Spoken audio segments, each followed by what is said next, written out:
Ladies and gentlemen, please welcome your host of the Racing for the Climate broadcast show, Nicki Shields.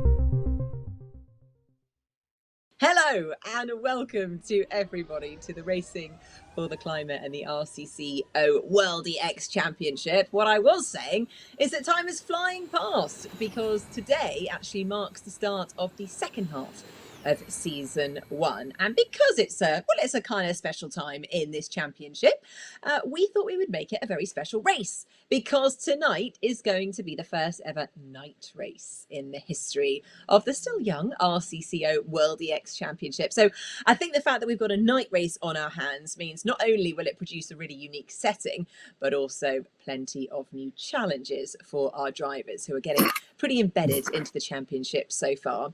Now, for tonight's race, we're also at another very awesome location. We are racing in Estoril in Portugal, a place where I've been very fortunate to actually race in the past.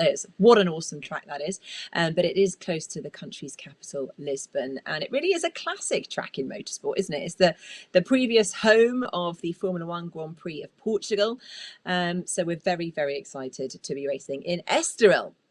Now, as I think we're all aware at the moment, all countries around the world are really doing their bit and taking action to fight the climate crisis. But let's take a look now at what Portugal are doing in this fight.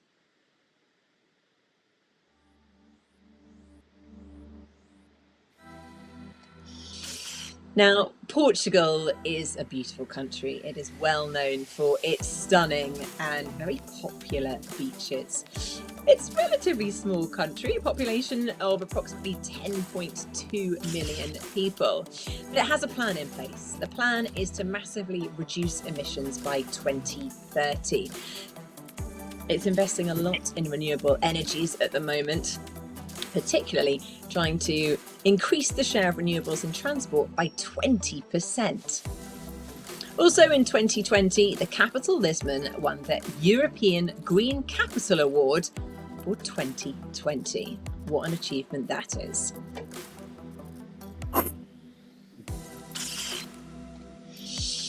Now, it's a perfect place really for round 6 of the RCCO World EX Championship tonight with the RCCO.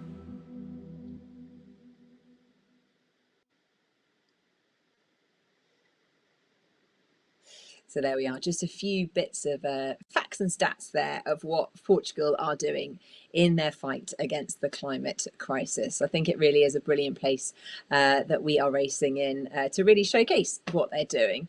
But moving on to one of the 10 teams that are fighting for glory tonight at Estoril, actually comes from Germany. And you may be aware, it's Biela Racing Team's Euronics. Let's find out more about this wonderful team. Biela Racing Team Euronics was founded in 2019 by former real-world professional racing driver Frank Biela, 5-time Le Mans winner and multiple national touring car champion. For many, many years I was playing around in sim racing. 7-8 years ago I met some guys. They were doing this a bit more professional, let's say.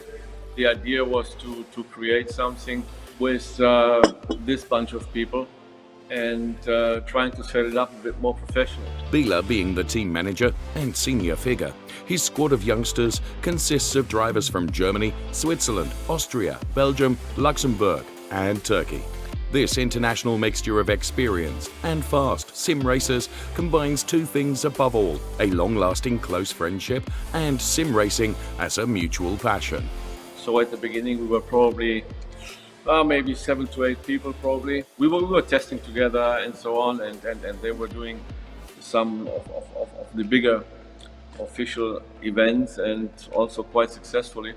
So yeah, that's how it happened. Biela Racing Team Euronics mainly competes at iRacing.com and is represented there in international sprint and endurance races like the VRS SCO Sprint Masters. With Euronics, the Biela Racing Team has a strong partner in the esports world. The German company has been strongly involved in the esports world since founding their very own team, Euronics Gaming, in 2014. Euronics with sim racing mobility, climatic change, and so World X. So somehow it seems it fits well together.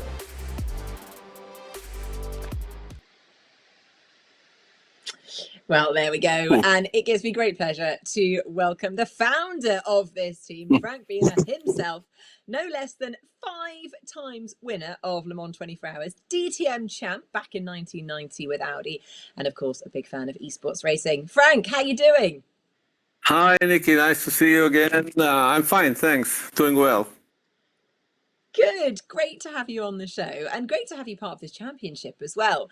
You know, I think Biela Racing Team Euronics has been, well, you founded it quite a while ago, but it's great to have you involved in this championship. But how did you first get into esports racing to start with?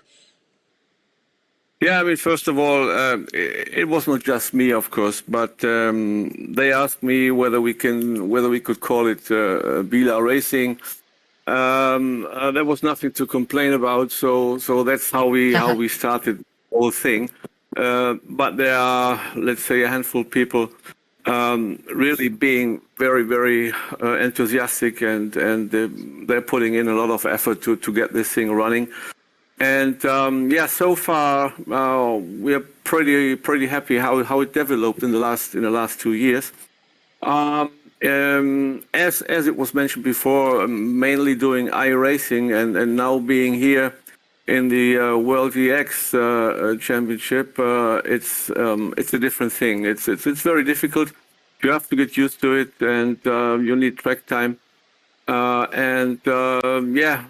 from my point of view, I'm still struggling a lot, I have to admit. But with Luca Kita, I think we have a driver really able to go with the front runners, and I hope he will have a good one today. I mean, I think it just shows how competitive this championship, isn't it, and how difficult it is. You know, okay, I can see the trophies back there. I can actually only see 4 of your trophies. I think there must be a 5th one where your head is. The 5th one is in the museum, so I'm missing it right now. Okay. I should get it back soon. But you are right. Yeah, there are four of those nice things. Yeah, exactly. Yeah, well, good old days. You know, I mean, real racing. Yeah, absolutely. I mean, real racing is what I did all my life, of course, and then sim racing is a very interesting thing. I think very important these days, and all the young drivers. I'm pretty sure they do a lot of practice in the simulators, whether it is let's say with the manufacturers, you know, in the workshop, or whether it is at home on different platforms. And it definitely is a good training. I'm pretty sure. You have to be very precise. You have to be concentrated. All the things you need in real racing as well. I mean, the biggest difference, I'm sure, it's the physical thing. It's not that tough, but all the other things you need the same things you need in real racing. So that's why I'm really sure it's good practice for these guys. The other thing is, and that's the reason why I do this sim racing and why we are participating in the World TX Championship. I mean, I really do believe in sim racing. There is a very good chance with a good championship, with good competitors, and a strong and good competition, to have a good championship and to make it really interesting for the spectators. So that's what we are going for, and I'm pretty sure we're on a good way. Yeah, absolutely, and discover some, you know, real motorsport stars of the future, which we hope to be able to achieve as well. Let me ask you about your history in the RCCO, because I don't think probably everyone knows that actually RCCO was created as a slots car championship about 30 years ago. And I believe that you've actually been doing some slot car racing in this series for quite some time, and also rather successfully as well. Tell me more. Yeah, that's true. I mean, Thomas Vogt, I know him for a very long time. And yeah, we were also doing slot car racing together. And normally, when I did the 24-hour race in slot cars, I was always with Thomas' team, with his team, and yeah, I think we won it 5 times as well. So yeah, Very quite nice. successful there as well. It's an interesting thing. It's again something completely different. I mean, I was doing a lot of slot car racing stuff with building my own chassis and the bodyworks and all these things. So yeah, another hobby, let's say. But in the last few years, definitely sim racing is the thing I follow. Yeah, brilliant. And you mentioned Thomas there, one of the co-founders of World EX, and also Mike Rockenfeller as well. They were saying that you've been involved in the World EX project right from the beginning. What is it that kind of attracted you, and what do you think that makes World EX so special? Yeah, I mean the idea to run with this kind of car, electric engine and racing for the climate. All these things together, I really liked a lot and wanted to be involved. And yeah, that's why we kept in contact right from the beginning. And actually, I said right from the beginning, it would be great to have my own team in the championship. And yeah, that's how everything started. And I'm very, very happy that we are part of it now. Yeah, brilliant. And you've got a brilliant teammate in Luca Kita, of course, and he's the youngest driver on the grid. And I'm sorry to tell everyone this, that you're one of the oldest drivers on the grid. But Am I? Yeah, can be. Actually, when is the 2nd of August? Is it Monday? Sunday? Monday? Oh, yeah, I'm turning 50, yeah, turning 57. So I guess it's... Happy birthday. Yeah, I think that's probably roughly 40 years difference between Luca and myself, and maybe that's the 1 or 2 seconds. He's faster. I don't know. No, but yeah, sure. I mean, most of the guys are really young drivers. Luca is very, very young. I think he's doing it now for 3-4 years, and I mean sim racing. And yeah, he's very successful in other categories as well, and doing well in this championship. I think what he needs is a little bit of luck to show his potential and to try to yeah, bring his performance to the end of an event. Yeah, maybe that's the case today. We will see. Yeah, no, I'm sure Luca is appreciating all the experience that you're bringing to the team as well. Yeah, I mean, in a different way, of course, and I mean there are a lot of things you can use or you can translate from real racing into sim racing. I mean, normally you would say you translate something from sim racing into real racing, but the other way around it works as well. I mean, how we organize the tests and all the team and everything. So I think, of course, with being around for many years, there is definitely some kind of experience. And yeah, that's what we try to do. That's what the guys are doing, and so far it's working well. And Frank, just one last final quick question. Obviously, racing for the climate, this is all about purpose, isn't it? We're doing our bit for the climate crisis and raising awareness. Is there anything that you're doing sort of personally to protect the climate? Is there anything that you feel particularly strongly and passionate about? Yeah, I think everybody of us has to play his part, and I mean, even if you start with small things. Definitely, let's say an old guy like I am. It's definitely difficult to change everything from one day to the other. But let's say e-mobility is definitely a thing. And in the city, we are using a small electric car, and yeah, going for longer distance, still the old style. But yeah, I mean, it starts with food. It continues with the car. It with how you behave in your daily life. I mean, taking or using public transport, or these things. I mean, all these things I didn't do in the last, let's say, 35 years. But let's say in the last few years, I definitely changed my mind. Or I go through that's the important part. you know, and I'm doing it now. Exactly, yeah.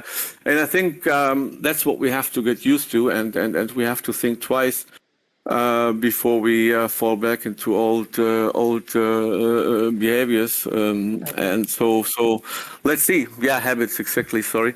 And yeah, let's see how it works. I think everybody should play his part, and we have to find a good way to change the world in a way, and to make sure we can save this planet, you know, for the younger ones. I mean, I do have kids and grandchild, so yeah, that's a good reason to do it. Absolutely. We want them to be able to enjoy it in the same way that we have. Well, Frank, it's been such a pleasure to talk to you, as always. Do wish you all the best for today's racing. Good luck. Show me how it's Thank done. you. Have fun. Yeah, exactly. And take care. We'll see you soon. Bye.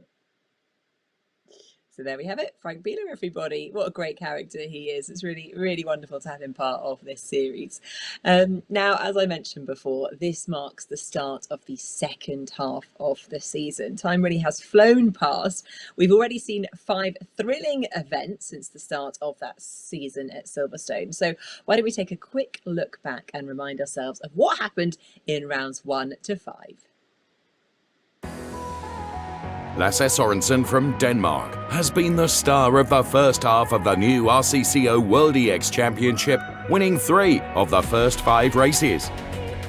The real-world pro racing driver was able to defeat esports racer Jonic Simoncic in a tight super final at Silverstone. Sørensen had a better start and was able to keep Simoncic behind for the rest of the lap. Things were a little bit more complicated at Sebring, where the TK9 e-Speed driver produced a jump start in his qualifying race. This meant he had to go through the last chance race. Starting from the back of the grid, Sørensen kept calm, gained the necessary positions, and finally made it into the super final yet again. This time, Sørensen stayed close to pole sitter Alen Terzic from BS Plus competition and attacked him in the last corner. A slight touch at the rear was enough to unsettle Terzic a little bit, and Sørensen took his second victory in a row. Sørensen was fast also at Sepang, but made an unusual mistake when he went off on his own while leading the Pro Racers semi-final. The bizarre reason: the 150-meter marker before turn 4 had disappeared following an incident on the previous lap. As usual, Sørensen braked at the first board, but this was the 100-meter marker, and thus 50 meters too late. US boy Philip Dennis from BS Plus competition took the present and went on to score the first victory for the Zebras in World EX. Round 4 provided spectacular and close racing on the virtual city street circuit in Maastricht. World Championship leader Lasse Sørensen had a rough time in Maastricht. The Dane proceeded to level 5 despite rolling in level 4. It was game over for Sørensen in level 5 when he took Bruno Senna and himself out of the final. After a dramatic last lap in level 5, both R8G eSport drivers proceeded to the super final, with Risto Capit beating his teammate Gordon Much in the one-lap shootout by just 14 thousandths of a second. The Estonian becoming the first esports racer to win a World EX event. At Interlagos, Sørensen was defeated by Dries van Tor in level 1 qualifying, but finished third in level 3 and level 4 before taking a commanding win in level 5. Starting from pole position, Sørensen had a hard time keeping Fabrice Cornelis behind, but eventually was able to secure his third victory. Heartbreak again for Alen Terzic, whose car moved before the start of the final, resulting in a 5-second penalty. Rocket Sim Sport made a strong impression at their World EX debut. Both drivers showed a strong performance in level 3 before being eliminated in level 4. Halfway through the inaugural season of World EX, Lasse Sørensen continues to lead the Drivers' Championship with TK9 eSpeed in P1 of the team standings. Well, Lasse Sorensen, I mean, he really has been the dominant man of this season so far. Truly impressive. But the big question is, can he be the master of night racing? I mean, this is something that his team boss, Tom Christiansen, of course, knows very, very well. But we will have to wait and find out. And actually, I think we'll have to wait a little bit to see if Tom Christiansen is going to come and join us and race in the World EX Championship, because that would be pretty mega, wouldn't it? We really do hope he will do it in the near future. But for now, we've got some rather other interesting new names on the grid tonight. So here is the latest news from World EX. The second half of the RCCO World EX Championship season begins with a special race. Round 6 at Estoril will be held at dusk. The EX Prix of Portugal is thus the first night race in the history of the innovative racing series for virtual electric sports cars. World EX Team BS Plus competition finished third in last weekend's iRacing 24 Hours of Spa-Francorchamps with their BMW M4 GT3. One of the drivers was Philippe Dennis, winner of the EX Prix of Malaysia earlier this year in World EX. After missing the last round at Interlagos due to her commitments in the W Series, Vaitsky Visa is back at the wheel of her Zebra at Estoril. Today's EX Prix of Portugal is not a home event for Patrick Long Esports' Liam de Waal. The Dutchman is living in Portugal, a village close to Rotterdam in the Netherlands. World EX welcomes back Henry Drury for a second wildcard start. The UK-born and Florida-based racing driver is currently taking care of his father in Los Angeles. Not being able to use his own simulator, Porsche of Los Angeles offered him the opportunity to use the simulator in their showroom. First-timers on the World EX grid are Freddie Oogster from Switzerland, Danielle Morad from Canada, and Emily Jones from Australia. Jones had become the first woman to qualify for the Gran Turismo Sport World Final in 2020 and competed in the virtual Le Mans 24 Hours last year. This means, for the first time, we'll see 2 female drivers to compete in World EX. Well, I'm very pleased to see 2 female drivers back on track tonight at Estoril. Vaitsky there, of course, has been very quick last time in Maastricht. And Emily Jones has actually got a lot of experience on esports racing, even though perhaps not quite so much with R-Factor 2 and the EX0. However, I am very excited to see how these two are going to get on today. Now, to actually end our pre-race show, it is time for our track presentation. So, as usual, we've got the World EX co-founder, Mike Rockenfeller, who's done a quick lap with the EX0 to tell you all about the challenges, the highs and lows of Estoril. Let's take a look. Like always, I will take you guys on board. One lap here in Estoril, Portugal. What a great track. I think it's super demanding to the car, to the suspension, and especially to the tires. And you can imagine with the 1000 horsepower, with our beast, it's tough to control. And like I said, it's tough to keep the tires alive, even for those short races. So let's go on board. Okay, we are on start finish. Like always, starting the lap here. You can see it's nighttime, so it's quite tricky to have the right references. Turn 1, very tight one, easy to lose the car on the exit here. Turn 2, fast right-hander again, fighting the car. Now uphill, right-hand hairpin, quite nice. Good grip on the exit actually to accelerate. And now this left-hander is very tight. It's important to be early on power, because this straightaway here is important. Maybe a good opportunity again to overtake, reaching more than 300 before the braking. Now left-hander here, quite nice because it tightens up at the exit and it's a bit bumpy as well. Now this left-hander here, tight again. Now opening up the throttle, accelerating for this nice right-hand corner, for me the favorite one on the track. And now this left here, second to last corner, going into the last corner, which is really tricky. I went a bit wide on entry, but it's important to be early on full throttle. And that was a lap here in Estoril, and I'm looking forward to great racing here at nighttime. Well, thank you very much to Mike Rockenfeller there for taking us around the track. Beautiful track there. It's going to be very interesting to see how much the darkness as well will affect the racing tonight. But I think that is the end of our pre-race show. Just a few minutes before level 1 qualifying is going to be kicking off at 9:30 tonight CEST, Central European Time. So literally that is in about 3 minutes. So quickly, go and fill up your drink, go have a pee break if you need to, and we'll see you in a couple of minutes' time for qualifying level 1 getting underway. See you then.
Ladies and gentlemen, please welcome your host of the Racing for the Climate broadcast show, Nicki Shields.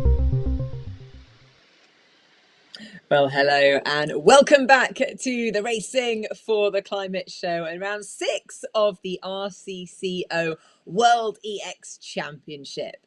Now things are about to get serious because in a moment we have level 1 qualifying about to start. It's when we get to see 10 one-lap head-to-head battles, and only the winners will then get to proceed to level 3. Let's pass you over to commentator Dave Richardson, who will explain the unique race format of World EX. World EX has a unique format with a the winner takes it all approach, and pro racing drivers from the real racing world competing with some of the planet's fastest esports racers. 10 events are scheduled for Season 1. 10 permanent teams are racing for the climate and the World Championship titles. Each team has 2 drivers, 1 pro from the real racing world, and 1 esports racer. Every EX Prix has 6 levels and a total of 17 short rallycross-inspired races. Level 1 is the qualifying. The 20 drivers of the 10 teams go head-to-head in 10 races over just 1 lap. The level 1 pairings are decided by one of the 10 teams, while a fan vote on Twitter defines which of the drivers will start from pole. So head to Twitter next time to vote for your favourite driver. The 10 winners of the qualifying races proceed directly to level 3, the quarterfinals. Level 2 is the last chance for all those drivers that were defeated in Level 1. They are challenged by 2 ambitious wildcard drivers who will have the advantage of starting from the front row of the grid. Will they be able to make the cut? The top 3 pro racing drivers and the top 3 esports racers from the last chance race will proceed to Level 3, the quarterfinals. The pro racing drivers are competing in quarterfinal 1, the esports racers in quarterfinal 2. The top 6 drivers of each quarterfinal move up to Level 4, so don't be last or second last. Level 4, it's getting tougher. Only the top 3 drivers of each semi-final will proceed to Level 5, the final. Now, it's time to mix the fastest pro racing drivers with the fastest esports racers. The pros will start from the inside, the esports racers from the outside. The winner will secure the pole for Level 6, the Super Final. He or she will be joined by the best placed driver from the other group, so watch out for a race within the race. The Super Final is a 1-lap head-to-head battle which decides the overall winner of the EX Prix. All event winners qualify for the final shootout, which will decide the Drivers' World Champion on the famous Nürburgring Nordschleife. Who will get the ticket for the Green Hell today? So there you are. That is how the championship is set up. The winner takes it all really is the motto of World EX, because only the winners will qualify for the championship deciding finale on November the 23rd at the Nordschleife. So yeah, you really need to win a race in this championship to get through to that grand finale. Now, Lasse Sorensen, Philippe Dennis and Risto Capet have actually already secured their ticket for the Nordschleife. But let's find out if another driver can make the cut today. So let's kick off and see how the driver's going to be lining up for level 1 qualifying.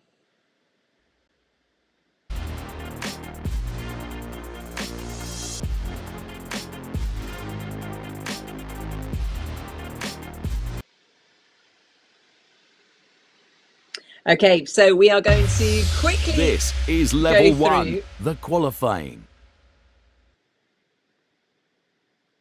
So we're going to quickly go through the level 1 pairings, which have been selected to be Patrick Long Esports this time, while the vote on Twitter, as usual, has decided which driver will start from pole position in the race. So let's take a look at how these drivers are going to line up. In qualifying 1, we've got the pro racers. We've got Frank Biela going up against Gabby Chavez with the Patrick Long Esports team.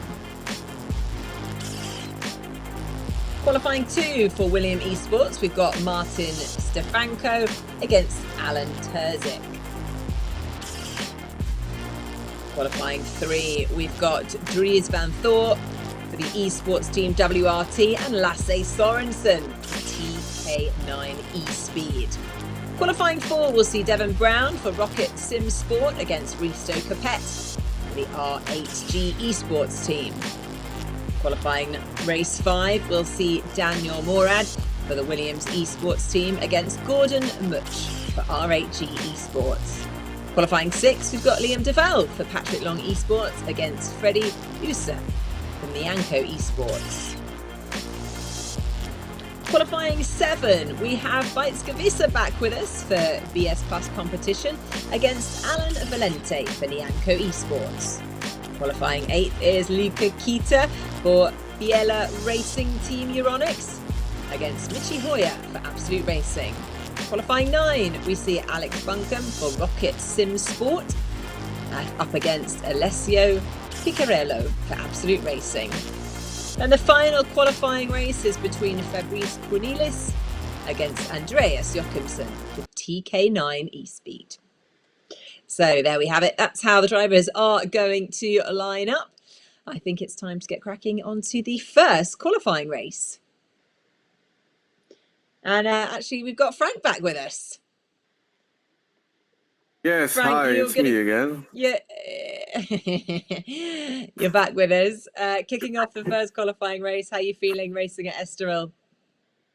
Very nice, very good, interesting track. Actually, I've been there only once in real life, but it's very nice, very difficult. I'm highly motivated, whatever that means. Yeah, let's see how it works. I hope I can do better than in the last few races, but it's going to be difficult, that's for sure. Yeah, the challenge is always tough. Well, good luck for the race, and we'll catch up with you Thank you very much. no doubt.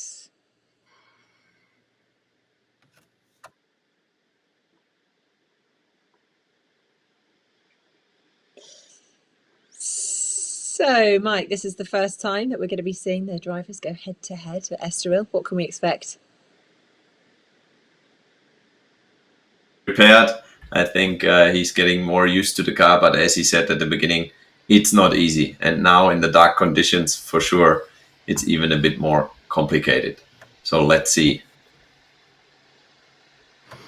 So what a lineup we have then. Frank Biela against Gabby Chavez. And I've just found out Frank Biela is exactly the same age as me.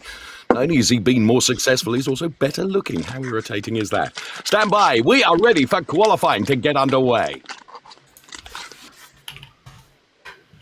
So the green flag flies here at Estoril then, and Frank Biela with a good start there. Gabby Chavez right alongside the two pro racers. Frank Biela and Gabby Chavez then. Biela with P1, Chavez with P2. Brilliant onboard shot that we have here, this challenging Estoril circuit. 25 kilometres from central Lisbon, 12 turns. Left-handers and right-handers, of course. And wow, what a shot that is as the light begins to dim and we're in the dusk here for the first time, nighttime racing then. And Frank Biela with a good margin over Gabby Chavez then.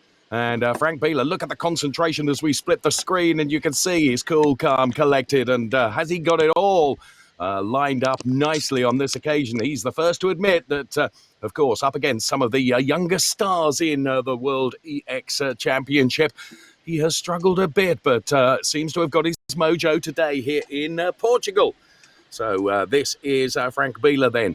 Fine effect then, driving very, very nicely indeed, using all the apexes where he needs to and running just slightly over the curbs when also needed, as Gabby Chavez now gets very close.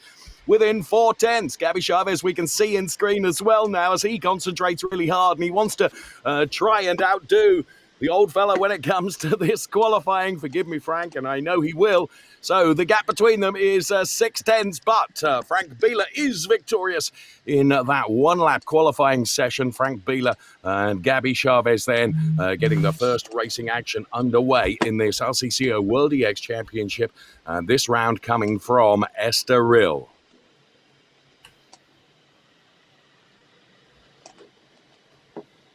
So Frank Biela up against Gabby Chavez. And Frank Biela then, the Biela Euronics racing team that were profiled earlier on in the program. This is hashtag Racing for the Climate, the World EX Championship. And Frank Biela, of course, winner of Le Mans some 5 times. One of his trophies missing from his trophy cabinet. That's on display in a museum at the moment. DTM champion, French touring car champion, of course, Frank Biela taking that victory. So that was the cool-down lap that we were watching, and there they are parked nicely into the garages. So Q1 is done. Mike and Nicki. Brilliant. Thanks, Dave. Well, there we go. We got off to a good start, I think. I'm really happy for Frank. I'm definitely happy. To him earlier. Yeah, isn't it great? Yeah. No, that was great. That was good. Clean race. I think he did a good start. And at the end, he controlled it until the finish. It looks like he prepared much better than the previous events. Absolutely. I think he realised that he's actually got to put the preparation in because the times with the drivers in this championship are just incredibly competitive, and that extra preparation has clearly paid off. Yeah, definitely. I think that's really what you need. You need time, like he said at the beginning. It's the same for me. I'm also sometimes not spending enough time, and then when you race against those guys, you have no chance. No matter how experienced you are in real life, it's super tough, and you need a unique technique to drive the car, and of course the tracks and so on. Yeah, absolutely. Brilliant. Well, I think we're going to kick off now with the second qualifying race. These are 2 esports drivers who are going to be going head-to-head, Martin Stefanko and Alen Terzic. Yeah, I'm looking forward to that for sure.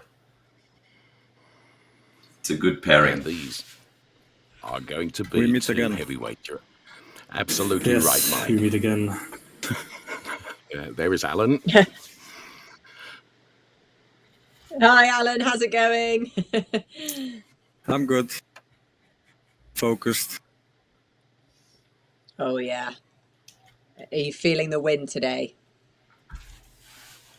I think my luck has to run out sometime and Martin's has to come in sometime. So I'll do my best.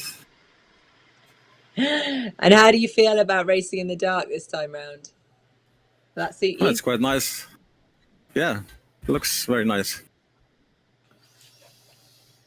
Great stuff. Well, good luck. Thank you.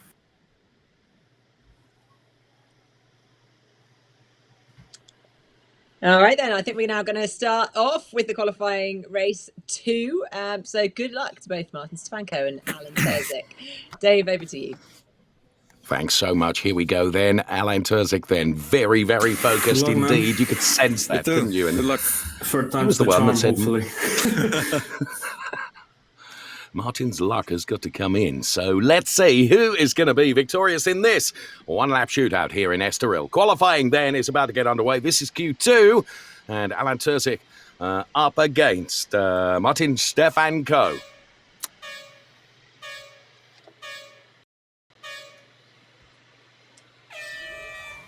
These wonderful cars roar off from the starting line then, heading down towards turn number 1. Alen Terzic up against Martin Stefanko. These two esports heavyweights, as I mentioned in our intro to this Q race, who are absolutely side by side, clean and tidy, good, respectful racing room. Oh, as that is curtains there because the gravel and the grass, not the quickest way around the track. That's what Alen found, and Martin Stefanko will take that and rub his hands with invisible soap and just has that huge 1.4 second margin. But stand by, because Alen Terzic will come back. Look, the concentration, the vigour, the vim, it's even more determined now as he chases down Martin Stefanko then through that turn. Of course, that mistake, the last thing you want to see. The sound of these cars, let alone the performance, is absolutely awesome. There's some romance, it has to be said, about racing in the dark as well. Downhill now towards the right-hander. As much power as you can take, using as much of the curb as you can as we go on board with Alen Terzic then trying to minimise that gap. It's at 1.7 seconds, and the harder you try, sometimes the unluckier you become, and that was exactly the case with Alen there. Let's go. The charm, yeah. Let's go. And come on. Martin Stefanko. Yes. Congrats, man. Victorious. Thank you, man. Thank you. Finally. I could have at least done a good lap time. I didn't even do that. Yeah, nice start, man, though. That was really good.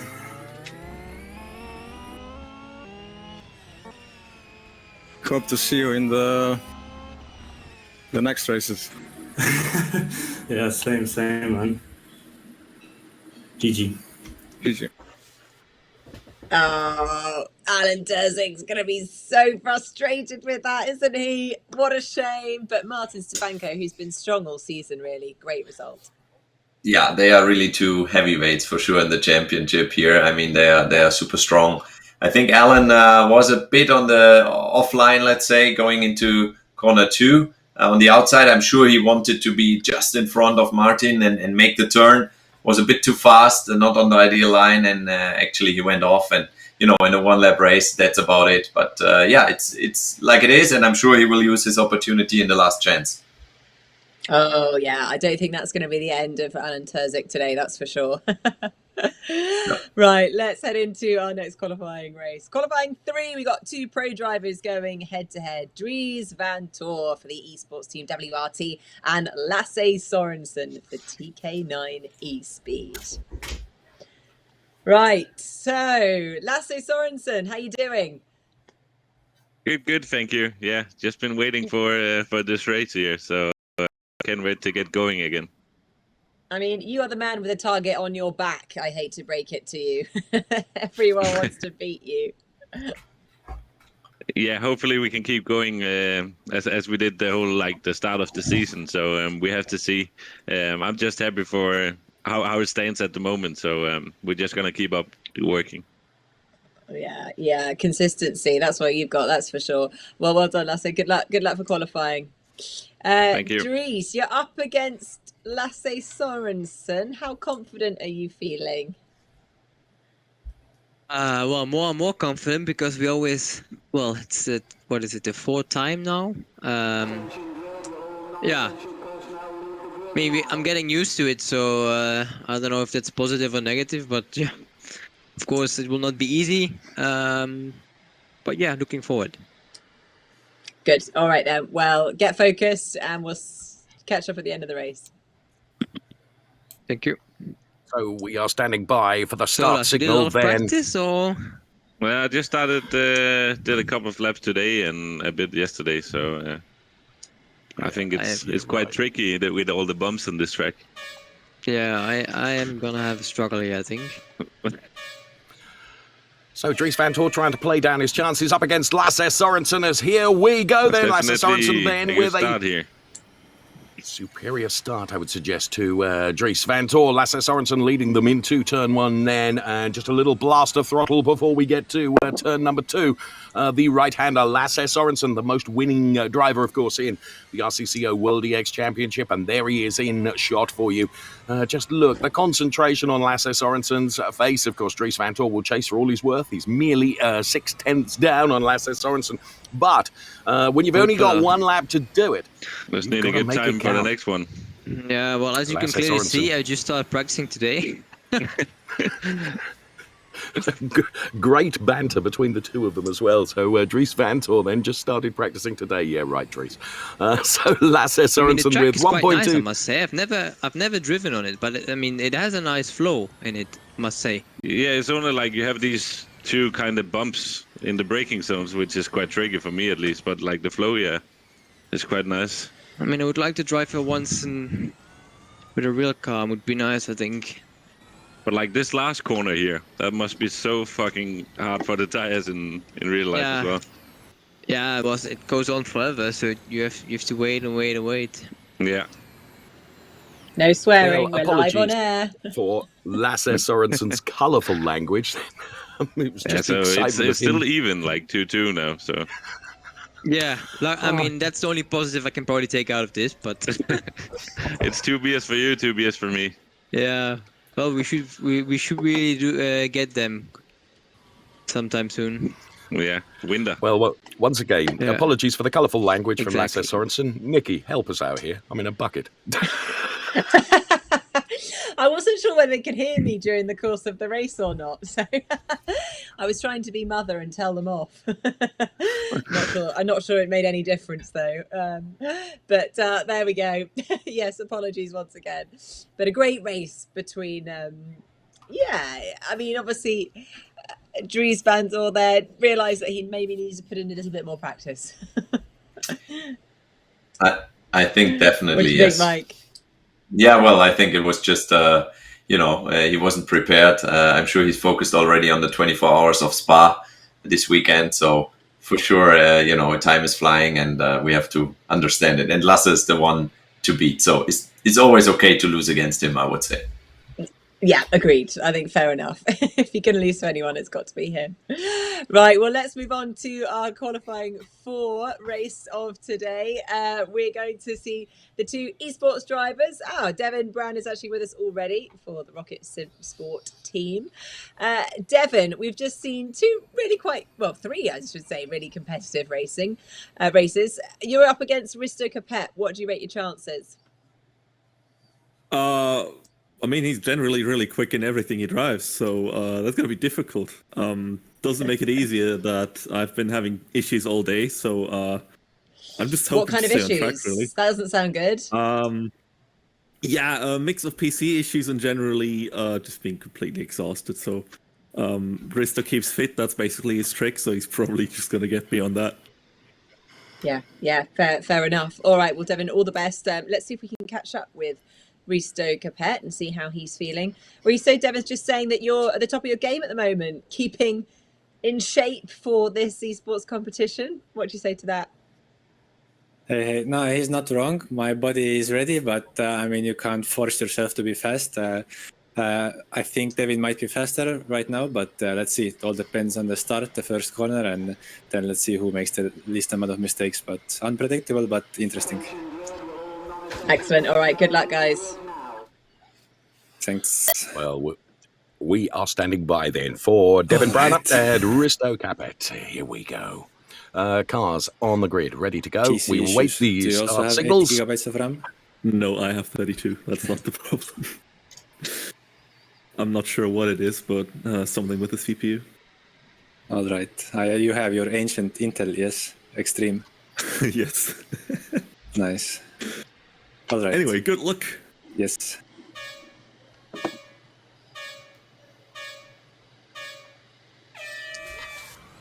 So Devin Browner, who has been burning the candle at both ends, and Risto Capet side by side. Who's going to be in the lead going into turn number 1? It's absolutely critical.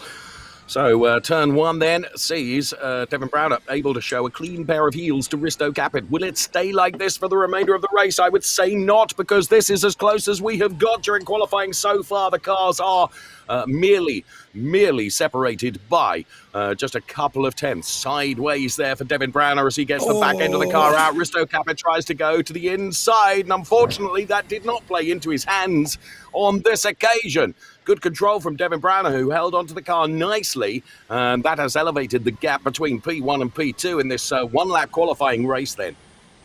So Risto Capit then, we go on board with now, trying to chase down the car of Devin Browner then. And Devin Browner in complete control, but Risto Capit is doing the catch in here and is taking as much of the curb as he dares, back on the throttle to give it everything that he can, and into the left-hander, quickly followed by this right-hander as we reach the conclusion of the lap already. And I have to say, barring any huge mistakes from Devin Browner, which is pretty unlikely. Nah, I put my nose where it didn't belong. All good. Okay, sorry. Well pointed out, Sector one. Nah, that is good. Precisely I think you had a small teleportation off the grid, but then you took it back nicely. Oh. Well, it was a good fight into turn 1 and 2. Yes, turns 1 and 2 were very close to begin with. Devin Browner taking the victory over Risto Capit then. Good early race between the two of them during qualifying. And they're on the slow down lap now, or cool down lap as it's technically known. But that was perhaps one of the closer fights over the first 3 corners that we've seen in qualifying. That was qualifying 4 for the esports drivers. Rocket Simsport and RAG Esports represented there. And this, the beautiful Estoril track. And we're standing by for the next quali, Nicki. Thanks very much. Well, it's looking like the tables are turning here. All the drivers that we thought were going to win are not. So Risto Capit has got his work cut out. Now, our next qualifying race, qualifying 5, 2 pro drivers. We've got Daniel Morad for Williams Esports. He's standing in for Bruno Senna this week, and Gordon Much. So let's have a quick word with... we've got Gordon with us. Gordon, hi guys. You are going up against Daniel Morad, who's one of our less experienced drivers in this particular championship. Does that give you a bit more confidence? Slightly, but of course Daniel's a very, very fast and extremely accomplished driver. So I still certainly have my my work cut out against Daniel. What have you learned so far is the sort of the key to success in this championship? Despite how short the races are, you still have to be patient. For example, I made a mistake in the last round, slightly, went a bit too deep into turn 1, which ended up losing me the first round, the first qualifying. And from there, I made it very hard for myself. So for sure, despite how short the races are, patience is still key. Excellent. Well, hopefully that helps you out today. Let's have a quick word now with Daniel Morad, your competitor. Daniel, welcome. Welcome to the series. You're standing in for Bruno Senna this week, I believe. Yeah, thank you. Thanks. This is going to be a tough ask, but... yeah, you couldn't have put me against somebody a little easier than Gordy for the first one? Come on. He said the same about you. Yeah, well, I do know that he has a tendency to go deep into turn 1, so hopefully you can do that again. Just I'll slide you a $5 if you just slide wide, make me look good. Yeah, PayPal me. It will be all right. Yeah, perfect. I'm okay with any form of payment. All good. All good. No, but it is brilliant. difficult, The bribes are happening. Yeah, least experience here, so we'll see how it goes. It's gonna be fun. Yeah. All right, best of luck, man. Racing. Yeah, good luck. Good luck.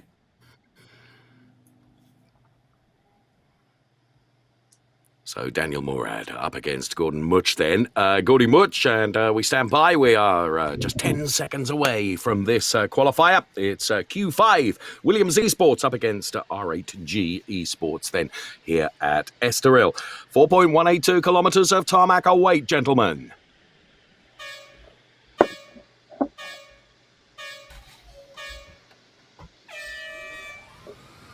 Forgive me saying so, Daniel bearing a striking resemblance to Miguel Molina, in my opinion. But right, here we go then with this Q race.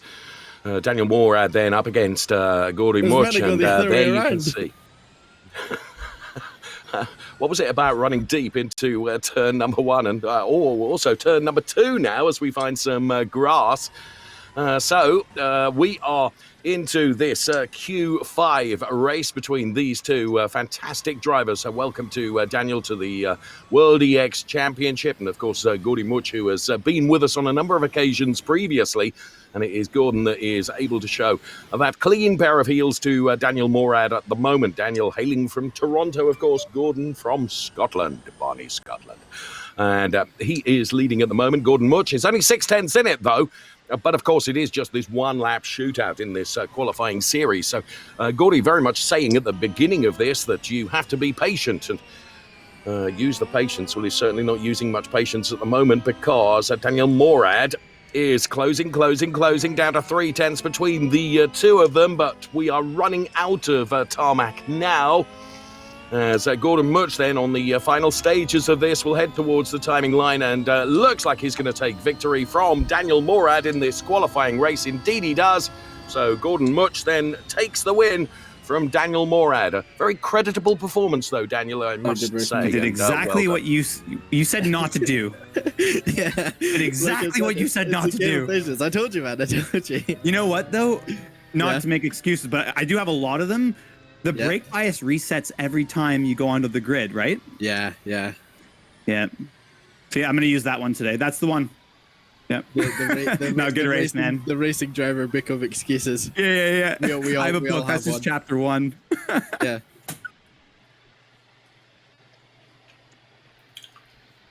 Brilliant. Love it. A little banter between those two drivers. I think Daniel Morad did a pretty good job there. Okay, he did lose out to Gordy, but only by, I think it was about 3/10. So not a bad show today. Right, now let's go into qualifying 6. We've got the esports drivers going head-to-head, Liam Duval and Freddie Euster. Liam, you're joining us now for racing for the Patrick Long esports team. What's going through your mind before you're starting this race? How do you get into the right mental approach at the start? Just aim to have fun, then it can't go wrong, right? So no pressure.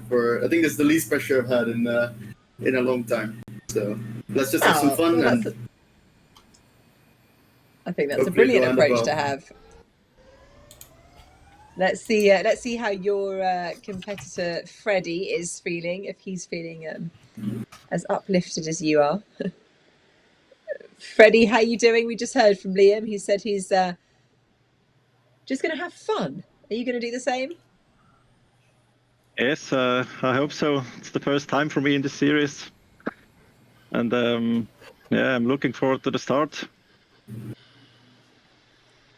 Does that bring a little bit of added pressure? I'm liking that. Have you got some sort of UV look going on here? Have you got a UV light? Yeah, my English is pretty bad. Now I have to concentrate me to the start. Go on then.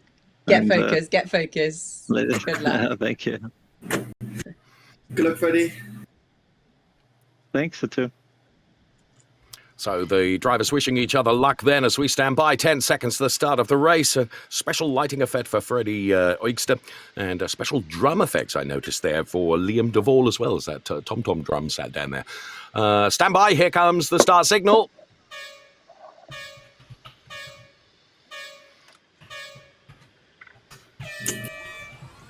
Of course, Liam Duval with the experience advantage as we welcome Freddie Euster from Nianco Esports then taking part in this. And Liam Duval then using his experience to go through a turn 1 and pick up the P1 place. Freddie Euster, though, staying with him. Barely a 10th between the two of them as they fight almost side by side, just running off onto the grass. That will have cost him a few tenths, regrettably. So Freddie in the darkened sim that he has with the UV light, which is shining down. Very, very impressive. Liam Duval leading here by 6/10 over Freddie Euster. as they run downhill now here at this Estoril circuit. Then 4.182 kilometers, as I mentioned, and it really is a wonderful circuit, made all the more evocative as big slide there and great control sideways from Freddie Oyster.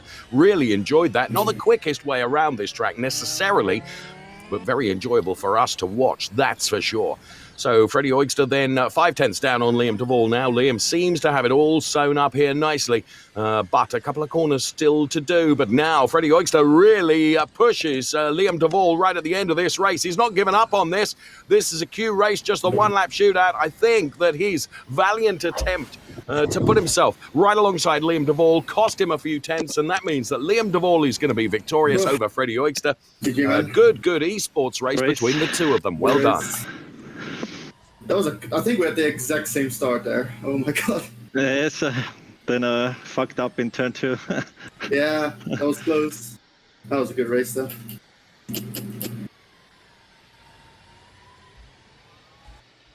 So then the drivers on their cool-down lap. Once again, apologies for the language. Liam DeVall for Patrick Long Esports, taking the victory over Freddie Oyster for Nianco Esports. As we go back to Nicki Shields and Mike Rockenfeller.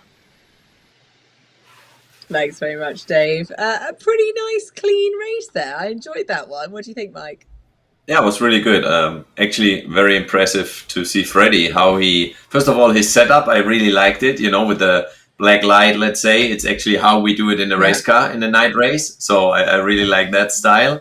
And also the performance he showed. I mean, again, first time, I think he was very, very quick. And he almost had it at the end. But let's see. Maybe he makes it in the last chance. Let's go over to the next one. Yeah, that would be nice, wouldn't it? Brilliant. Thanks, Mike. Right, now let's go to one of our racing drivers for qualifying 7. Pro driver, Beitske Visser. Beitske, I can see getting a bit of extra practice in there. Great to have you back. We missed you. How are you feeling about racing at Estoril? Yeah, good. Unfortunately, I missed the last round because I was racing in real life. But happy to be back here. And it's a very different track to Maastricht. Yes, it is indeed. But can you put have you managed to find time to put in the practice required for this race today? I have been home for the last few days. So, I managed to get some laps in and prepare as best as I could.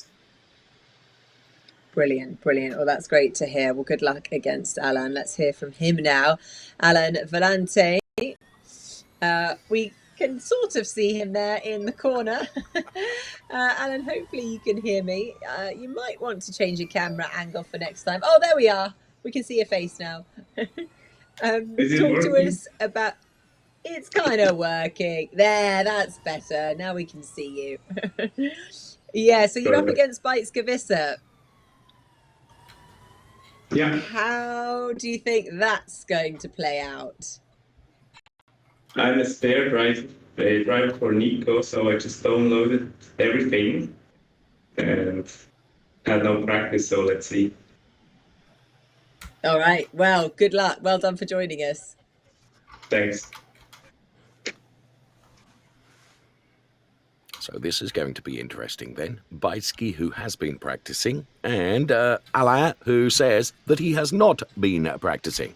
There's Beitske Visser then standing by. As she said, she spent the last couple of days at home and has been able to get some laps in on this Estoril circuit. And Alen Valente then is going into it for the very first time. So just a few seconds before the start of this qualifying 7 race between the 2 pro drivers for BS Plus competition with Beitske Visser and Nianco Esports Alen Valente. We are standing by right now for the starting klaxon to sound.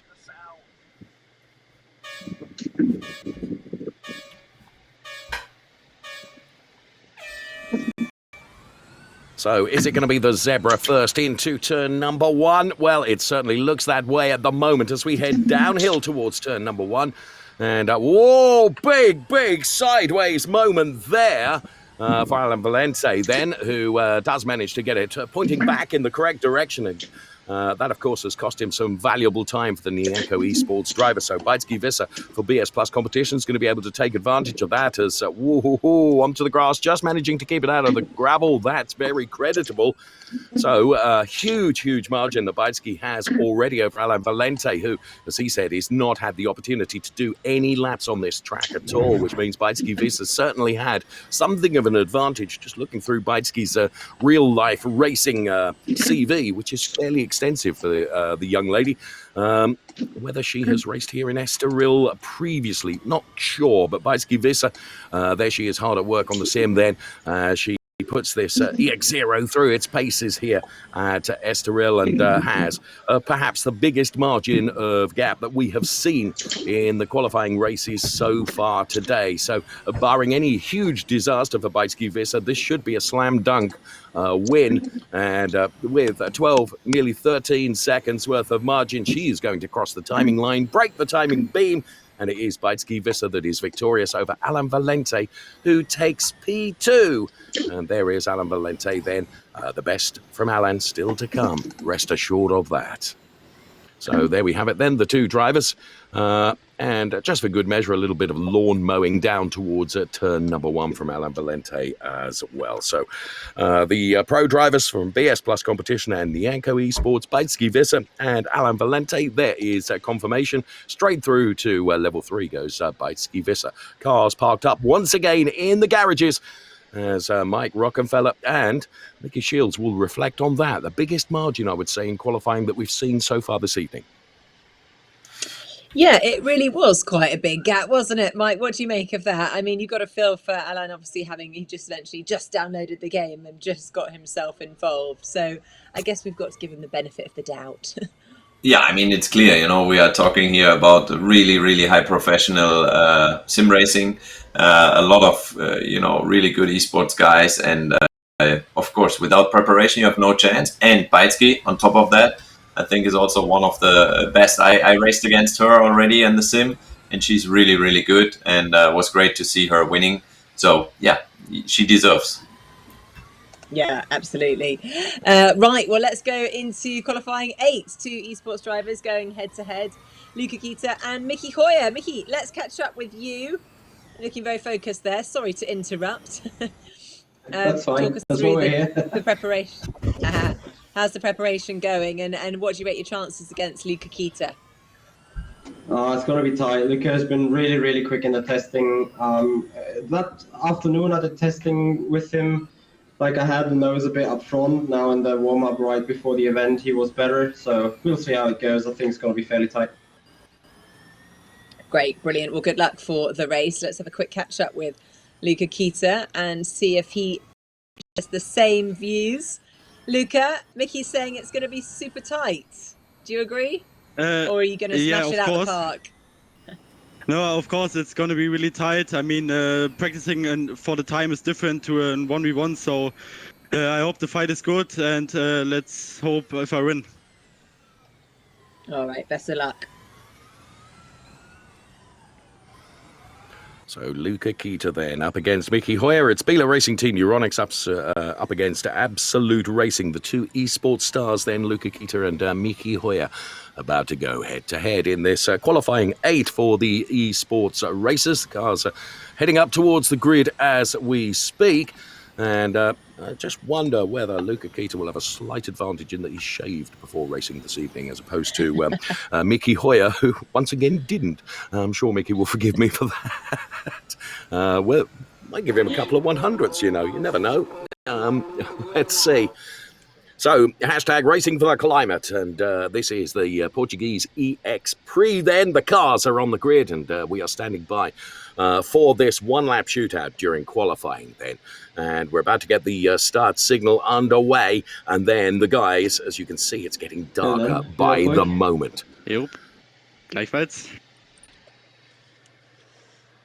So, just a couple of seconds to go before the starting klaxon will sound.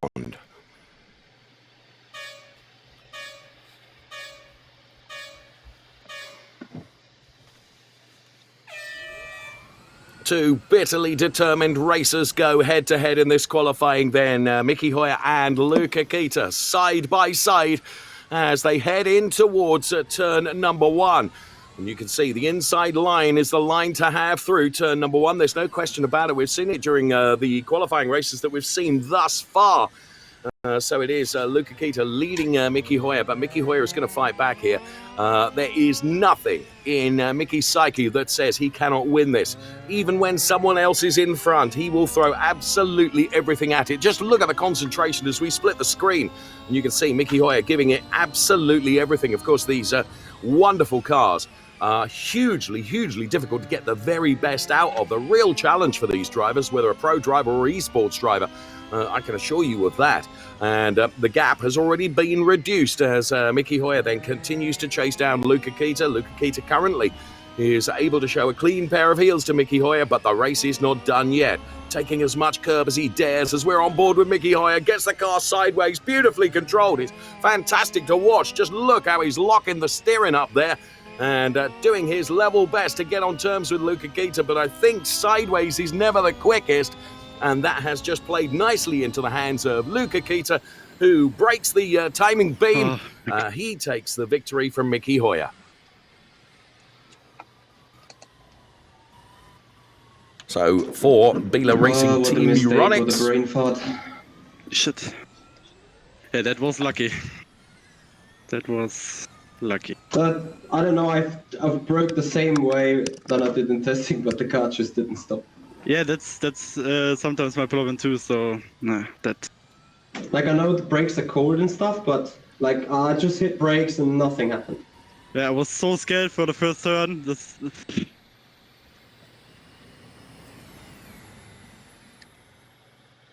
Well, Miki Hoyer there unfortunately complaining that maybe the brakes were too cold or they weren't reacting in quite the way that he thought they should. That's a shame, but congratulations to Luca Kita. Yeah, it was a good race, a good battle, I think, until the first corner, and then Michi lost it, and at the end he was really wild and trying hard. I think those two are also one of the two best, one of a great pairing, I would say, for quali. So, yeah, it's tight. One little mistake decides it, and of course, race drivers always have an excuse. You would know that, wouldn't you, Mike? Of course not. Brilliant. Right. Well, let's see who the drivers are lining up for qualifying race 9. We've got Alex Buncombe racing for Rocket Sim Sport and Alessio Piccarello for Absolute Racing. How are you doing?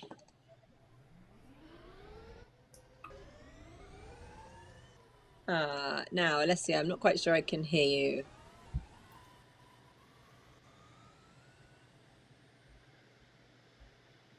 Which is the same problem I tend to always have. Well, you can obviously hear me, which is great. Maybe just give us a thumbs up. Feeling good? Hey!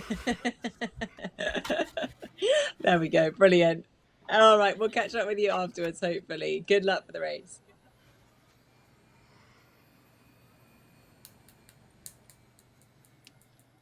So the qualifying 9 then, between Alex Buncombe and Alessio Piccarello, who are about to make their way to the grid then once again. 1 lap to go, and there's Alessio, and just look at the trophies lined up in the trophy cabinet to the left-hand side of him.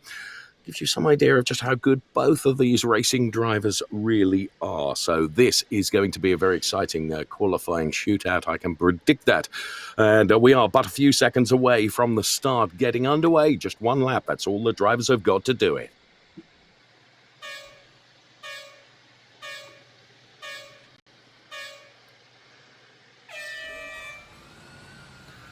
So it is Rocket Sim Sport up against Absolute Racing. Alex Buncombe representing Rocket Sim Sport. Alessio Piccarello then for Absolute Racing.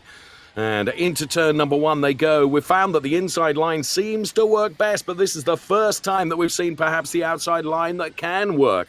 But it's not done yet, because into turn number 3, this is perhaps the closest Q race that we have seen so far. Good respect between both of the drivers here. and Alessio, who has P1 at the moment, and now Alex Buncombe into the gravel. That is really going to do for his chances in this one-lap shootout, bringing the gravel back out onto the tarmac. Thankfully, of course, with just 2 cars, no one following to get caught out on the gravel that has been brought out onto the track. So Alessio then with some 4.7 seconds worth of margin over Alex Buncombe, and again, following and providing there is absolutely no disaster to befall Alessio, then it should be a slam dunk for Absolute Racing. We may not be able to hear him, but we can certainly see just how much concentration he is still putting into this over the final few turns, and the trophies that adorn his sim room in exactly the same way as is the case for Alex Buncombe, who of course is a hugely successful driver as well. It is going to be Alessio Piguarello that is going to take this, and he does so by breaking the timing beam with a margin of some 4.7 seconds. It was a good comeback from Alex Buncombe, who narrowed the gap down, but was never going to be able to narrow it enough. So Alessio takes the honours in Q9 for Absolute Racing over Alex Buncombe for Rocket Sim Sport.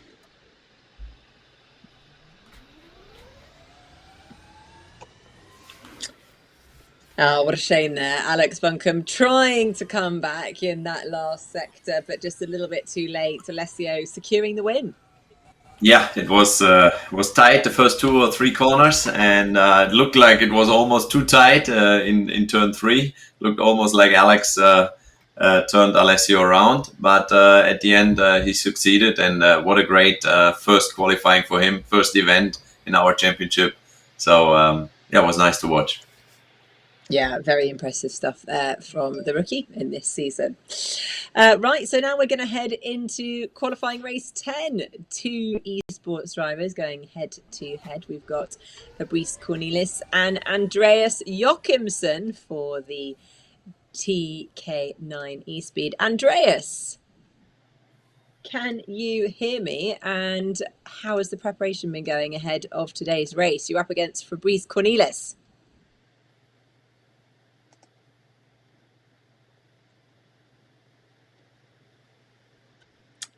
We seem to be having a problem with your sound, Andreas. I don't know whether you need to unmute yourself or if there's... No. All right, well, we'll do another. Can you give us a thumbs up? Hey, there we are. Good luck for the race. Let's see if we can go across to Fabrice Cornelis. Perhaps he'll have better luck with his sound. Hi, Fabrice. How's it going?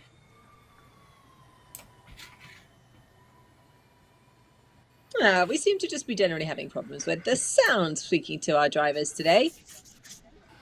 Sorry, Fabrice. But we can see a smile on your face. It looks like you're in good spirits. So I'm going to guess that the preparation's been going well. And good luck for the race. Cheers. So, without audio, Fabrice and Andreas then. Yeah, exactly. Oh. Nobody wants to hear us interview. No, well, I can imagine why. Yeah, exactly. No wonder. Good luck, That's man. not fair. Good luck, my friend. We do like to hear from you. Promise. Right, stand by. Here comes the start signal now.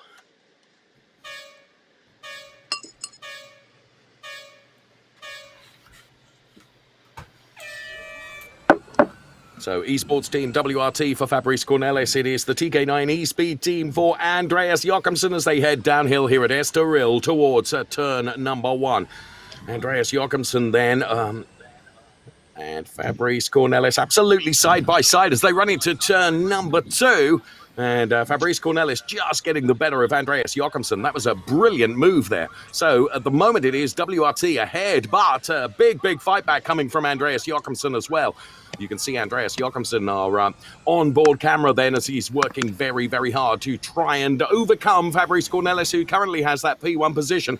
But once again, a very tight and close Q race that we are seeing here. The one-lap shootout. Fabrice Cornelis then concentrating like never before. As you can see, the fan going to full effect in the background to try and keep him cool. and Fabrice Cornelis, then Andreas Jochimsen. P1 and P2 as it stands currently. And the lap seems to get away very, very quickly here. Just 4/10 between the two of them. What can Andreas Jochimsen do over the final few turns? I rather think that Fabrice Cornelis perhaps has done enough. Just a couple of tenths now as Jochimsen gets ever closer. This could be a drag race to the line here between the two of them, but I think Fabrice Cornelis has just done enough. That is the closest finish that we have seen in Q. 5/100 between Fabrice Cornelis and Andreas Jochimsen. Well done, guys. Yeah, sorry for all the defense. I had to. No problem. It's just so difficult to pass in this circuit. Yeah, I think it didn't really, going to make a big difference. If you can just block a little bit around there in one lap, then it's pretty much difficult to come around. Yeah, exactly. Well, I'm sure you will get through in the level 2. Well, I hope so.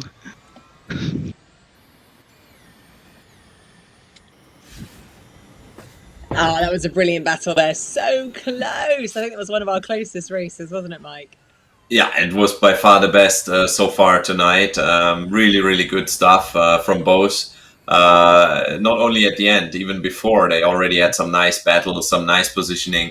Andreas is also very, very strong. I really love the onboard from Fabrice. He looked so focused, so tense, and his face, it was really good to watch. It reminded me on some real race drivers I saw onboards when I was a child, like Roland Asch.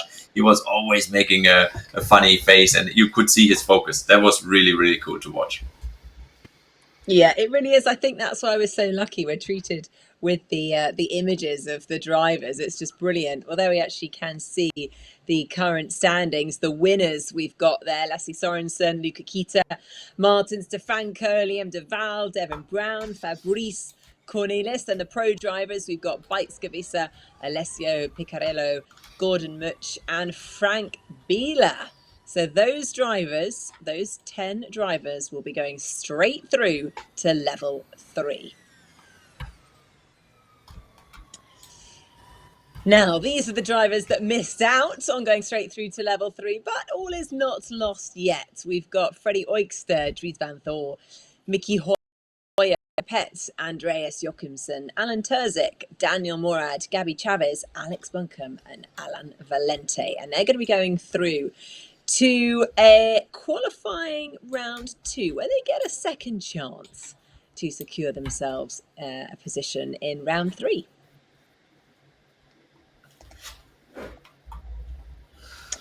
Well, thank you so much for joining us for the level 1 qualifying and the EX Prix of Portugal. Coming up, of course, next is the race. Time for us to take another very quick short break, literally just a couple of minutes, so don't go anywhere. We'll be back very soon for level 2, the last chance. See you then.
Ladies and gentlemen, please welcome your host of the Racing for the Climate broadcast show, Nicki Shields.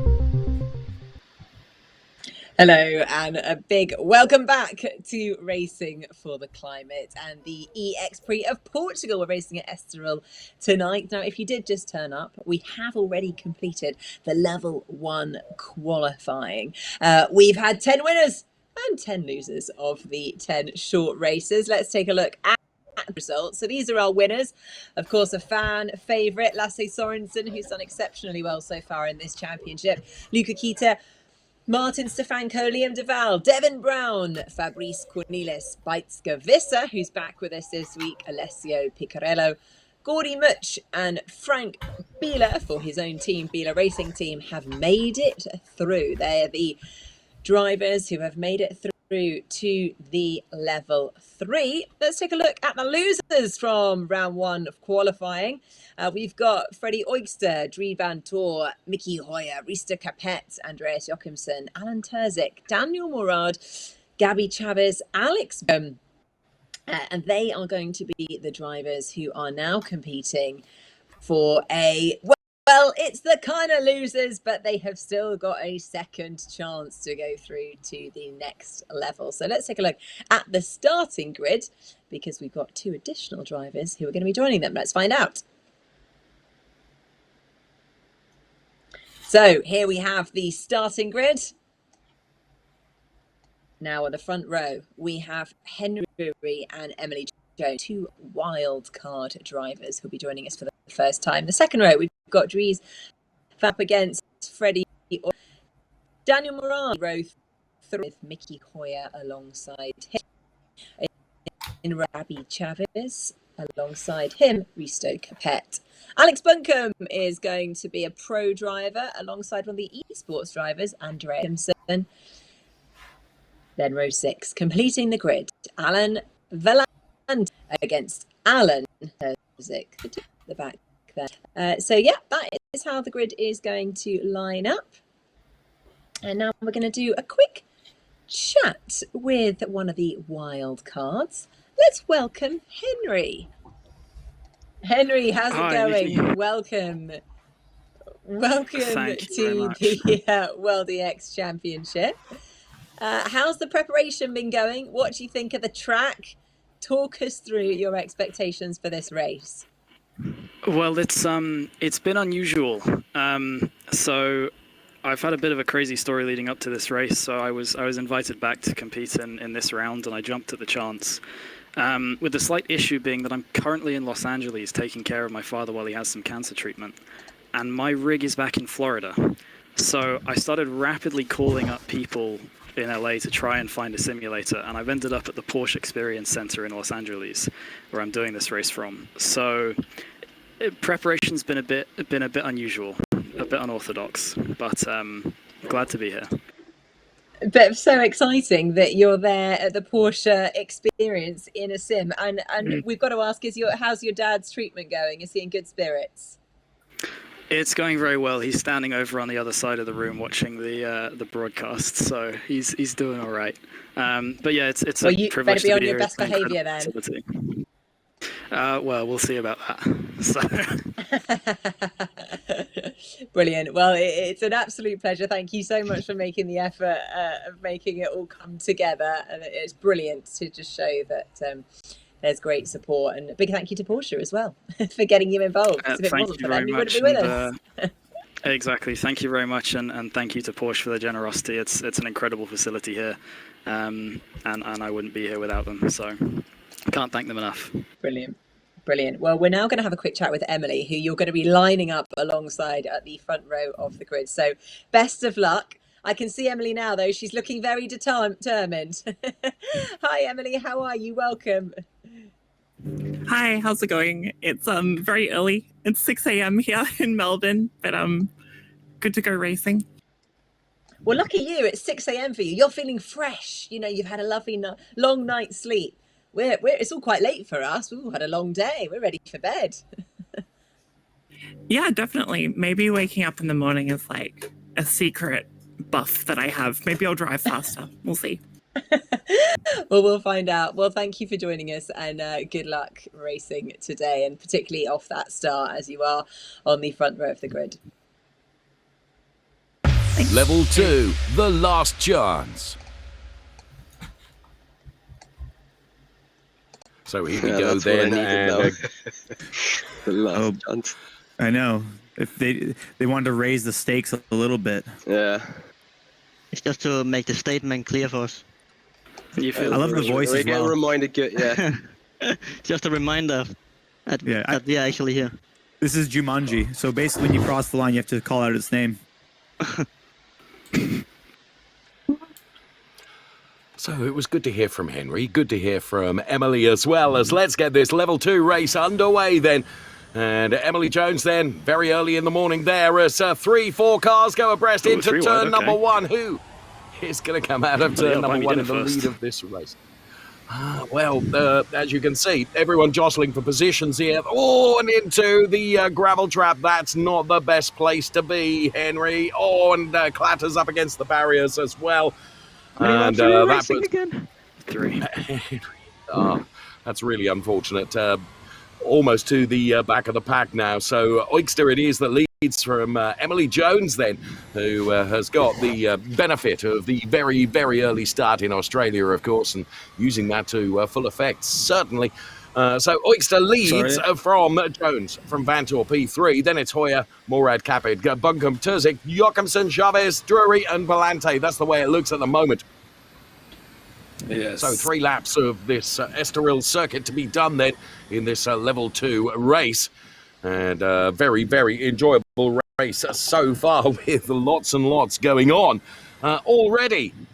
No question about that. It's what we've come to expect, though, from the RCCO World EX Championship. 6.5 tenths is the lead that is held. And you can hear all the drivers. And, of course, we have the benefit of their team radio as well. Freddie Oikster leading from Emily Jones. The margin, though, Emily doing some chasing here, so just brought it down to just 5 tenths between Freddie Oikster and Emily Jones, then the P1 and P2 position. So Freddie Oikster, as Emily comes under a bit of pressure now from Dries Vantor, who puts his nose up and goes through into P2, as does Mickey Hoyer through into P3 as well. So Emily Jones losing out there on that P2 position, back down to P4 now. So all of that playing into the hands nicely of Freddie Oikster, who is able to maintain that P1 position. But can he hold on to it right until the end of this race? We're on lap 2 of 3 then. That looked like Hoyer that went around there. Mickey Hoyer then in all sorts of strife. And 1.3 seconds. You can see Mickey Hoyer now on screen as he tries to fight back from that very rare error he made there. Oikster from Vantor, from Jones, from Capet, Jochimsen, Terzic. Mickey Hoyer then has returned in that P7 position. So it's an E-Racer leading Pro Racer at the moment. Dries Vantor P2. And it is Oikster that is leading the way. Freddie doing a very, very good job here. And his margin, well, as you can see, it's 2.4 seconds over the P3 place, Emily Jones. As we start the final lap now here at Estoril, 4.182 kilometers of tarmac for these brilliant racers and for these brilliant cars in this great series, the RCCO World EX Championship. This is Emily Jones then, very early in the morning, hasn't even had a croissant yet, maybe just a coffee to prep herself ready for this race, and is in that P3 position, held on to P2, of course, nicely. For a lot of it before Dries Vantor came through to pick up that P2 place.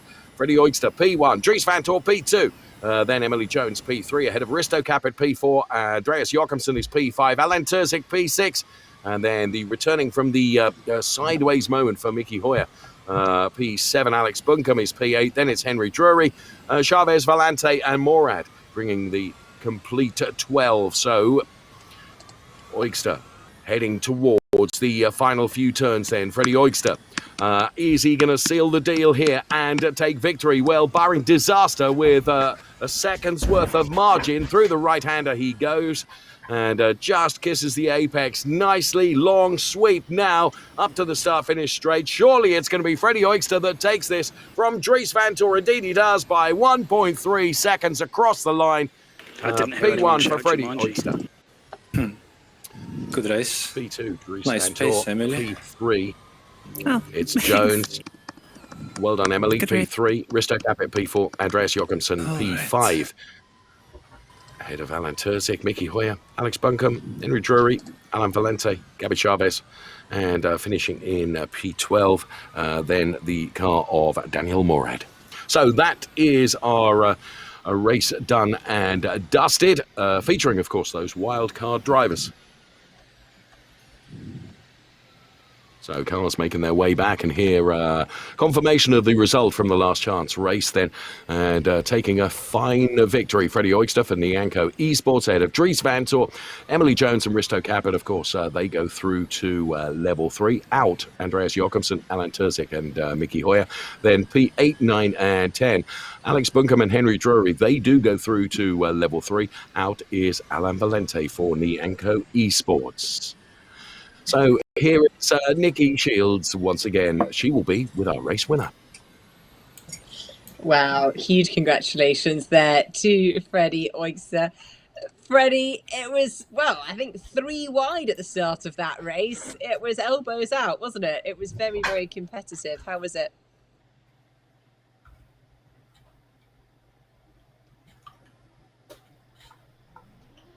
It's such a shame. We can't seem to hit still. Well, we'll have to try and get that fixed for the next round, because we want to be able to hear from you, Freddie. Right, okay. Now let's see if we can hear from one of our other drivers. Or actually, now we are going to find out more about one of the drivers who's really shone so far in this series. He's competed pretty much every race in the first half of this season, and his name is Alen Terzic. He's racing for BS Plus competition. He has really shown some excellent form over the course of this series, but he's also been pretty unlucky at some of the races so far. Let's find out more about this Slovakian racing driver. Alen Terzic, who is the esports competitor for BS Plus competition, is behind the wheel of the EX0 with the number 27. The Slovakian is a well-known esports racer and has been part of the BS Plus competition squad since 2020. My dad bought me my first wheel when I was 7 years old, and I haven't stopped sim racing since. In the last 2 years it's really taken off, so I guess now you could call it esports, but up to then I was just doing it for fun, really. The passionate kart driver and boxer has been competing in different esports racing series. Looking on Terzic's CV, you can find successes at some of the biggest esports events, like a victory at the 2018-19 Sebring 12-hour special race in the GTE class, and a 4th place at the Le Mans 24-hour virtual in the GTE class, driving for Corvette Racing. In World EX, Terzic is currently in 4th position in the Drivers' Championship. So far, Lady Luck wasn't on his side. He just missed out on victory in the last corner at Sebring, was forced into a spin at Maastricht, and received a penalty for a jump start at the last race in Interlagos. Nevertheless, the goals for the rest of the season are clear for Alen Terzic. Well, the goal is always to win. Lasse's got a bit of a lead going on right now, but I'll never give up. I'll just keep pushing and go for the win. This is level 3.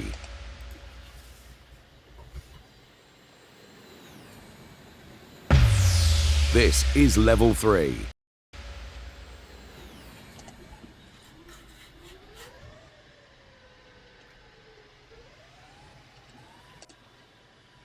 Okay, so let's take a look at the drivers lining up in the quarter-final. Pro drivers coming together. Lasse Sorensen on pole position with Bikes Gevisser alongside him. Alessio Piccarello alongside Gordy Mutch. Then in row 3, we've got Frank Biela for his own team.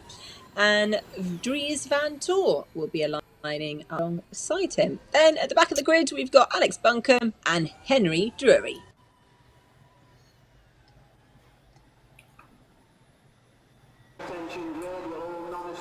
Right, Mike. This is it. This is when it gets really competitive now.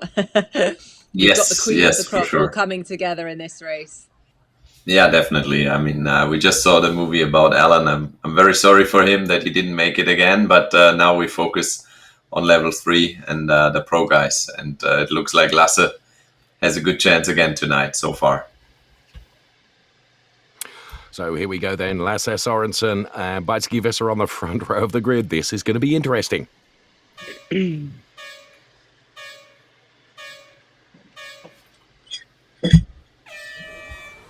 If anyone can, Bikes can. That is, get the better of Lasse Sorensen as they head down towards towards turn 1, then jostling going on for P2 and P3, but Lasse Sorensen then gets his nose in front and just puts himself ahead of Beitski Visser then to take up the lead of this level 3 race then. 3 laps to be done here at Estoril. Lasse Sorensen leading Beitski Visser from Gordy Much then, and then it's 3 abreast with the cars behind. As you can see, a little bit of panel rubbing going on as well, but let's focus on the top 3.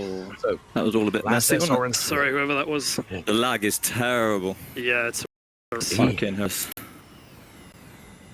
He has been so dominant, of course, and apologies for any colourful language from our racing drivers who, of course, in the heat of the moment and the excitement get ever so... I think that's Can't seem to avoid Alex each other, Buncombe mate. then, who decided to have a little trip into the gravel then, and Frank Biela deciding to join in and have a little pirouette as well.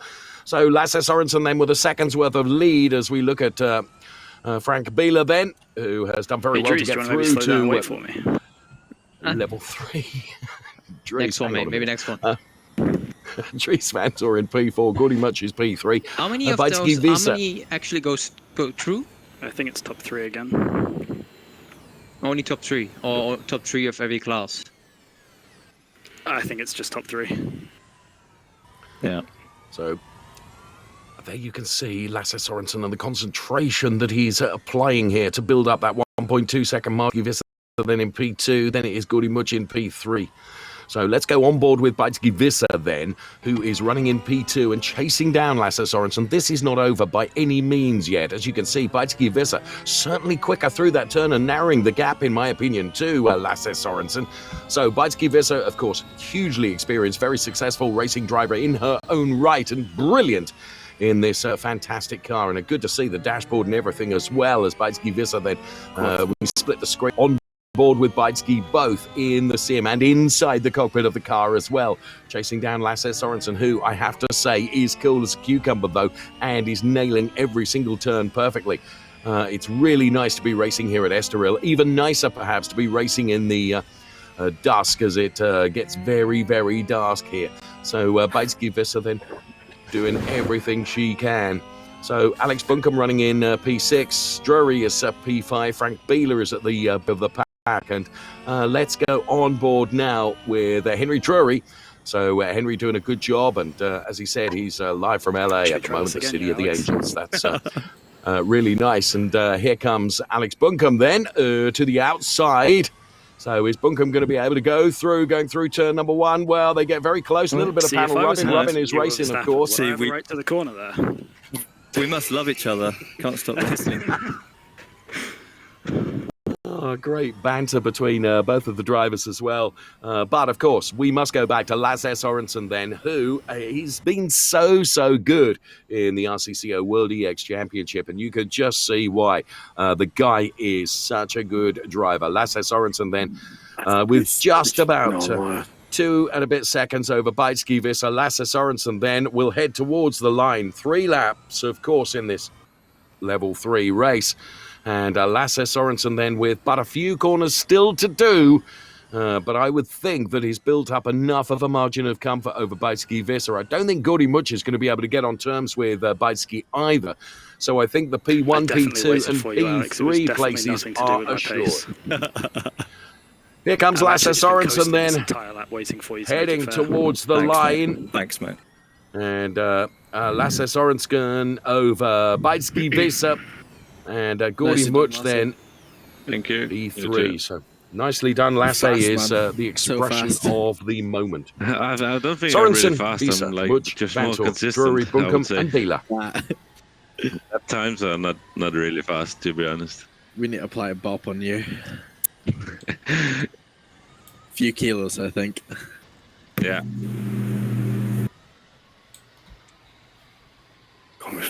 Yeah, the victorious Lasse Sorensen then looks cool as a cucumber, and he's done it once again in style. Confirmation then of those through to level 4 then. Lasse Sorensen, Beitski Visser, Gordy Much, Dries Vantor, Henry Drury and Alex Buncombe. Regrettably, we lose Frank Biela for Biela Racing Team Euronics. Doubtless we will talk to our race winner. Once again, it's Lasse Sorensen. Unbelievable. Lasse Sorensen. Another win in this championship. Well done. It was a good, safe race here. So, I mean, it's always easier when you start in the front, I would say. So that made everything a little bit more easy. But yeah, the next race is going to be more tough, I think. I'm sure it looked really competitive. I mean, Weitskevissa was definitely applying a bit of pressure there. Yeah, she was like the first couple of laps. When the tires are cold in this car, it's so tricky on the braking and like traction-wise. But yeah, I managed to get a good gap quite fast, and then it was just about managing it from there. Brilliant. Well done. And we'll see you in the next level, level 4. Take care. Thank you. Mike, what do you think of that? That was a good race, wasn't it? For a level 3, it's getting more competitive. It's getting more competitive, and you could listen to the drivers, and it looks like not all were reading, obviously, the typical driver thing. I'm the same, the rules, because the top 6 go through, and as they were discussing about it, they thought the top 3. So I'm sure 3 guys are more happy than they thought they would be at the finish line if they find out now that they made it through the next round. Yeah, exactly. That did make me laugh that they don't know the rules. But never mind. They now learn them. Normally, we have a whole team behind, and we just focus on driving, and you drive a briefing, and that's about it. But I guess it's a typical thing, and some know more and some know less, of course. Fair enough. Well, at least it was a bit of good news for some of them. Yeah. Right, let's take a look at the starting grid for the level 3 quarterfinals for the esports drivers. So on pole position, we've got Luca Kita, and alongside him, Martin Stefanko. Row 2, we've got Liam Duval, alongside him, Devin Brown, Fabrice Cornelis, and Freddie Oyster will be in row 3. And at the back, we've got our wild card, Emily Jones and Risu Capet.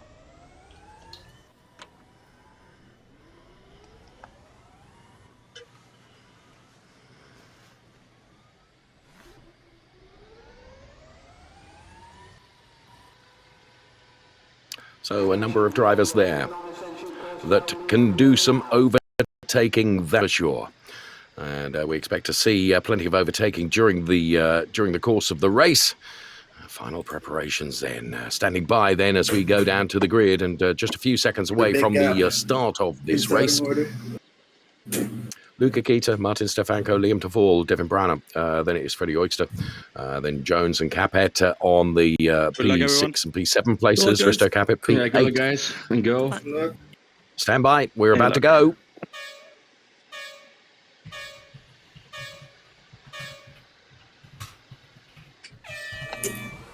So drag race down to turn number 1 as lots of cars get a bit of a tank slapper on right at the start of this race. Going into turn number 1 now.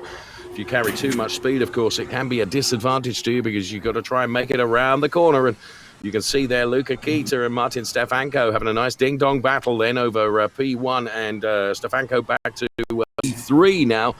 Luca Kita, the concentration and the focus, and just look at him on the steering controls there. Luca Kita working really hard at this. Devin Browner P2, and then one of the cars has gone out there. Be gentle that was with me, Devin Browner. Martin. And the one to keep an eye on perhaps is going to be Fabrice Cornelis. He wants to do some overtaking as well. He's currently running in P5. He's got Freddie Oyster ahead of him. It is Luca Kita leading Martin Stefanko, P1, P2, and Liam Duvall, Freddie Oyster, and Fabrice Cornelis then. So, Luca Kita then with 1.5 seconds of margin of the lead. That is coming down, though, as Martin Stefanko is beginning to chase as well. But, of course, he has got the hard-charging Liam Duvall and Freddie Oyster up against him also, as well as Fabrice Cornelis, all chasing hard. So they're the number 29 car of Liam Duvall that we can see as the marshals all around the track give us the greens, and let's go. Just check out Liam Duvall then as they head in for the second time of asking into turn 2. The Nianco Esports driver up on the inside. And, well, a brilliant overtake there. And done clean and tidy, in my opinion. Just absolutely outsight and outbraked the car and went through on the inside. So good racing in this level 3 race. Just 3 laps, of course, really short, sharp. And that's part of the entertainment value of the RCCO World Championship. Cars which are super powerful. Freddie Oigster and Liam DeVol fighting over this P3 and P4 position. Freddie Oigster then in P3, but Liam DeVol has not given up on this. As you can see, Liam DeVol concentrating hard and tracking every wheel of Freddie Oigster ahead of him. The gap between those two is but barely tenths.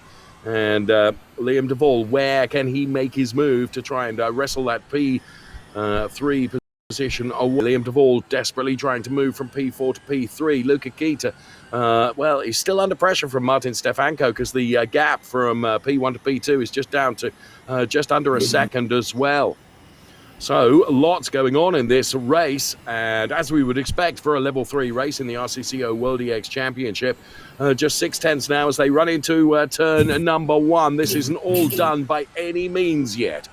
Luca Kita leading from Martin Stefanko. Liam, then it is Freddie Oigster, Risto Capet, Fabrice Cornelis, then Jones and Browner in P7 and P8. Here is Emily Jones, then hard at work in that P7 position, one of the wildcard entries, of course, still celebrating the very early start this morning, but doing a very good, very creditable performance here in this World EX round from Estoril. We are at the Portuguese EX Prix, racing for the climate, and Luca Kita is but 10 ahead of Martin Stefanko at the head of this race at the moment. So we stay watching. Emily then doing a very good job.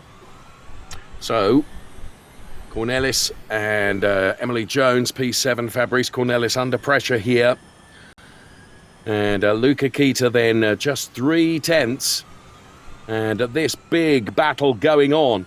Fabrice Cornelis is really under pressure. Emily needs to get by Fabrice Cornelis, but Sorry, I Freddie, really rather think is going to be denied. Luca Kita just takes it by only a tenth and a half over Martin Stefanko. Liam DeVol P3, then Oigster P4, Capit P5, Cornelis seals P6 ahead of Emily Jones and Devin Browner P7 and P8. That was certainly close. Whichever way you looked, a lot going on in that race.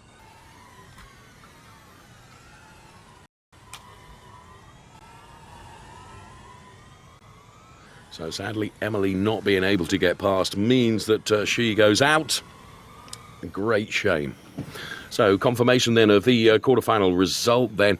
And there you can see going direct through to level 4, Luca Kita, Martin Stefanko, Liam DeVol, and Freddie Oigster with Risto Capit and Fabrice Cornelis just denying Emily Jones and also Devin Browner the chance to go through. So they go through to level 4. And the car's on the cool-down lap now then. And they're celebrating his fine performance. And doubtless Nicki will try and have a quick word with him. I will indeed. Luca Kita, can I get your attention for a moment, sir? Because that was a phenomenal win there, really. I mean, it was tough. The pressure was high, but, you know, lights to flag victory, really. I mean, it made it much easier to start from pole. I mean, that was definitely my advantage here. Martin really close behind me, but I knew that he won't attack or something because we are both in level 4 now. So it was easy at the end, but I'm really happy to start from pole. Yeah, absolutely. Congratulations. Well done. And you've probably secured yourself a very good position in round 4.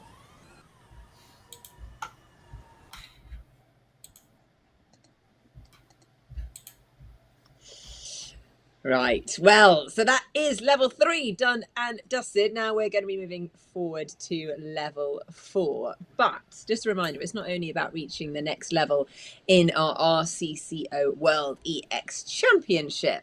No, it is far more important that actually all of us in the next level fighting the climate crisis, because ultimately that is what this championship is here to highlight. We want to get rid of combustion engines and switch to zero emission drives, because that ultimately plays a very important part. Now, there's been some really interesting news recently, including the launch of an electric driven car for the very famous Dakar Rally.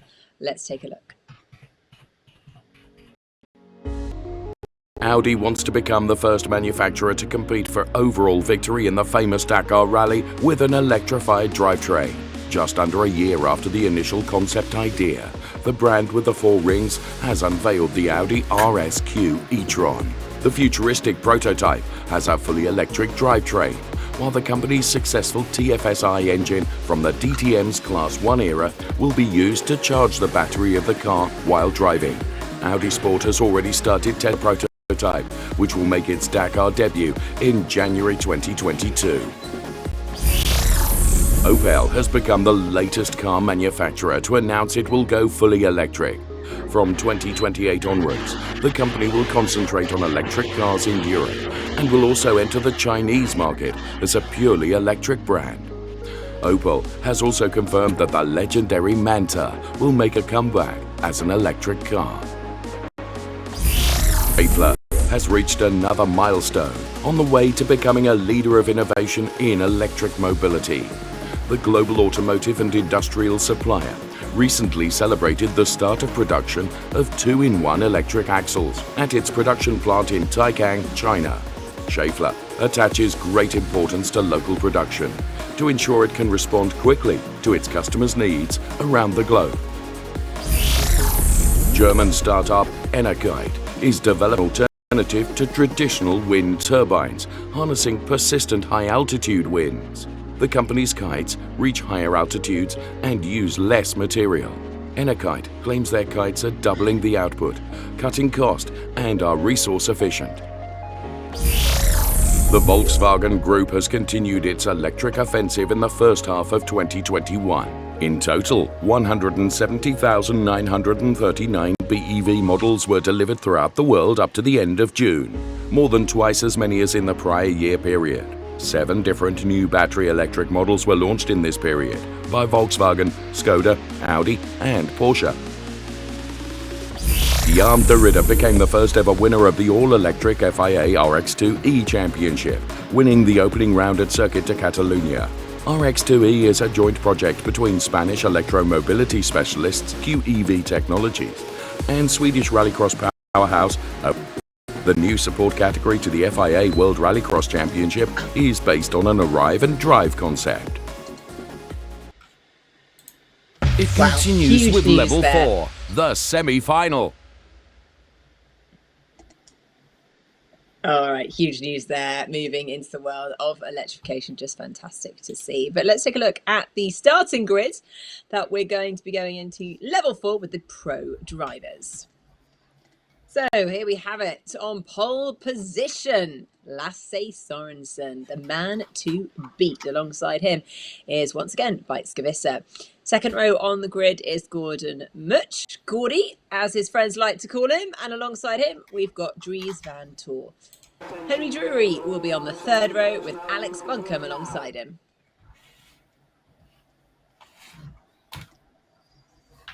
Right, Dave, over to you. Thank you so much. Here we go. This is one that I've been really looking forward to. I look forward to every race, but this has all the promise of something very special indeed. I think we should, mate, yeah. You pick someone else to hit, and I'll hit someone else as well. As long as it hits each other, we'll be fine. Who are we going to hit? Stop it, guys.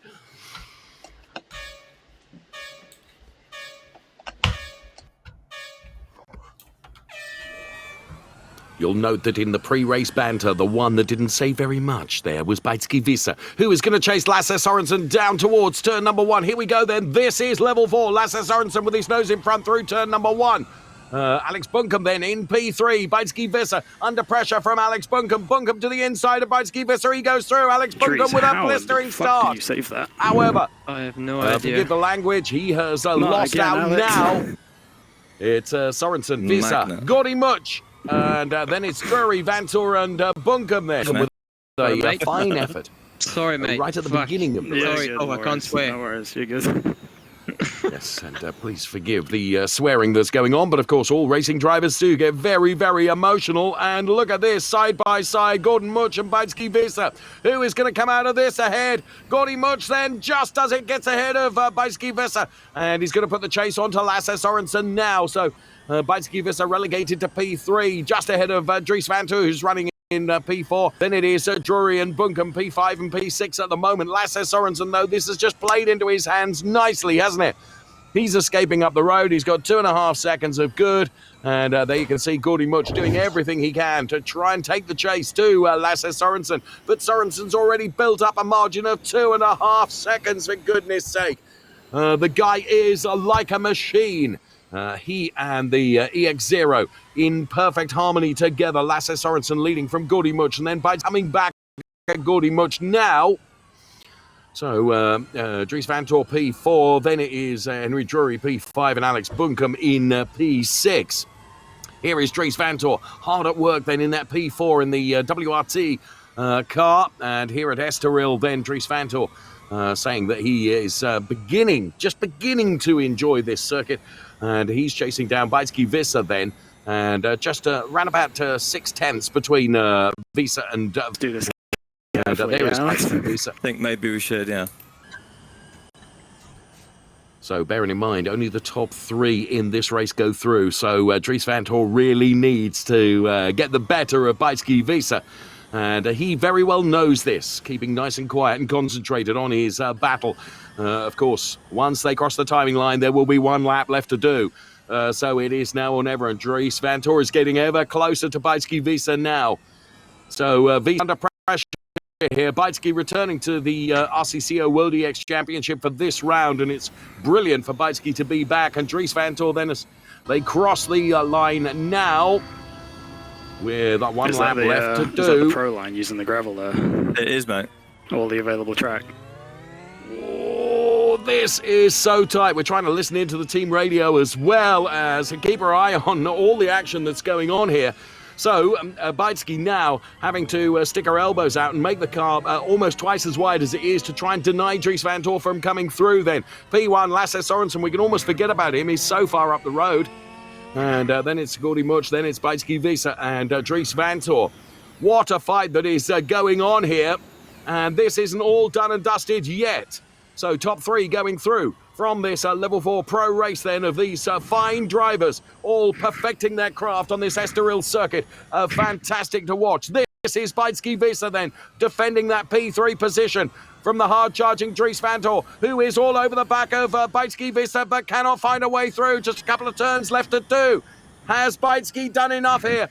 Metaphorically sticking her elbows out then. Gordy Much, he's not got much to worry about. He certainly can't get on terms with Lasse Sorensen as Dries Van Tor tries to put himself alongside Bajski Visser. What a race this is for Level 4. 3 laps of hot rock action here at Estoril. It's going to be Sorensen, Much and Bajski that go through. What a brilliant race.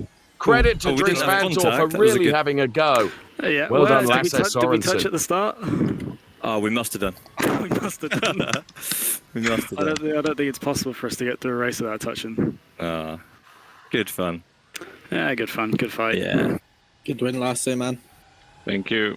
I have like an enormous spider on my wall now, and I'm under pressure. I'm really under pressure here. Spider, yeah. It just comes closer now, so we have to get like interview done now.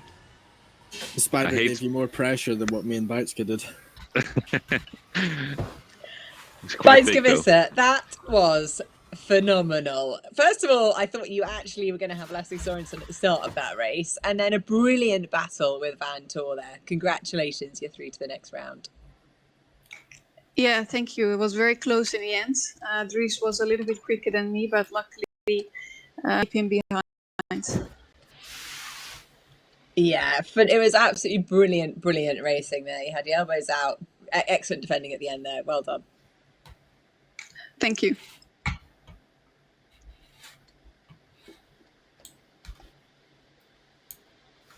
Right, let's have a quick catch up with Mike about that race. Mike, I love all the banter between the drivers. They're so yeah, no, it was great. Yeah, to watch and great to listen to Dave at the end. You know, this was really amazing, and yeah, you get goosebumps. It was tough racing out there, and Dries tried really hard to make that third spot or third position to reality, and Bajski defended really well. So it was nice to watch that fight. I would say that was the battle of the race. Yeah, and I'm sorry, Dries, but I'm secretly happy. One for the girls that made the next level. But Lasse Sorensen, I mean, is he unbeatable? Is anyone going to beat him? He is phenomenal. I think we need to think about some kind of BOP now, like we have maybe in DTM, some success ballast. The guy is just too quick. I don't know if how he does it, but it looks like he really has it under control. He's so calm, and yeah, we need to think about it. Yeah, he definitely he's above the rest, isn't he? Yeah. Great. Let's take a look at the. Oh, sorry, Mike. No, I mean, there are other guys as good, but it's just like he always, when it counts, he's there. So let's see if he can make it tonight. You know, still some races to come. Yeah, he just puts himself in a great position, you know, with his lap times. He's then getting pole in the next round and pole in the next round after that. So it's all about momentum, isn't it, from having a flying race? Yeah, you're right. It looks like. Right, well, let's take a look at the starting grid for the esports drivers. This is semi-final for them. Got Luca Kita there on pole position alongside him, Martin Stefanko. Liam Duval in the second row with Freddie Oikster alongside him. Then on the third row, we've got Risto Capet and Fabrice Cornelis. Right, that's looking good. It's nice to see you. Thank you. I need to lie down after that last race. It was brilliant. Absolutely fantastic stuff. And you're absolutely right, Nikki. Us girls have to stick together. You, me, and of course, Baidsky. Right. Into the next race then we are going. And so looking forward to this. If that's a measure of everything that we've seen so far in this round here at Estoril, it's going to be a good one. So underway then for all our drivers as they're heading out towards the grid now. It is the Racing for the Climate World EX, the EX Prix then here in Portugal. Estoril, 4.182 kilometers, and the Portuguese EX Prix then. And there you can see the cars assembling on the grid. Good luck. Good luck. There is a number of things I could say about the lineups. I mean, every one of these drivers could take it. That's for sure. There's no question about that. Luca Kita, though, of course, has put himself in a brilliant position going from P1 with Martin Stefanko alongside. Let's wait for the klaxon so that we can get this race underway.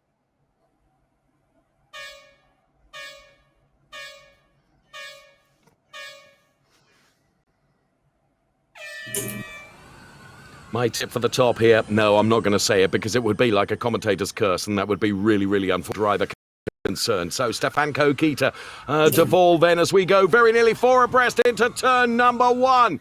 And this, of course, just 3 laps once again of this Estoril circuit for these drivers to all square up where they can and to position themselves in the best possible place to go through. And, of course, it is really, really critical now as we get ever darker here at Estoril. Loving this racing under the lights. Martin Stefanko leading Luca Kita then. And it's Liam Duval, Fabrice Cornelis. I could be very clever now and said I expect him to be doing some overtaking. Well, Fabrice Cornelis is under pressure from Risto Capet and also from Freddie Oikster. Also, but it is Martin Stefanko that is leading currently from Luca Kita. 3/10 between the two of them. So it's absolutely nothing. As Luca Kita then fights really, really hard in that P2 position. Liam Duval then is P3. Fabrice Cornelis P4 ahead of Risto Capet and Oikster then. So Martin Stefanko will try and build the margin that he possibly can. See, 3, Stefanko, Kita and Duval have broken away a little bit from Fabrice Cornelis and the battle that's going on as he defends from Risto Capet for that P4 and P5 position. On board with Luca Kita then chasing down Martin Stefanko. Closing in towards turn number 1. You run slightly downhill into this right-hander. Brilliant onboard shot here. Perfectly executed by Luca Kita, but also perfectly executed by Martin Stefanko as well. So much gained there from Luca Kita, who is tracking him for all he is worth in that number 11 car, of course. And I love seeing this dashboard and the steering controls hard at work.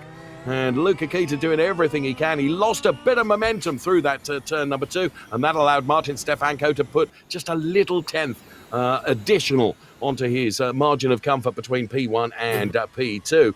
Don't discount Liam Duvall, though. He is there running in P3. As far enough ahead of Fabrice Cornelis, where Fabrice is not able to really take any pressure to the top three. You could just see Fabrice Cornelis coming into the shot there. So Martin Stefanko with 7/10 over Luca Kita. Then it is Liam Duvall in P3. Fabrice Cornelis is P4. Come on, top three, don't just drive in formation, race each other. I'm trying, man. He's too quick. Loving the banter between the drivers as well. Blooming heck, where's 2 laps gone already? It's gone. There you can see. I cannot keep up.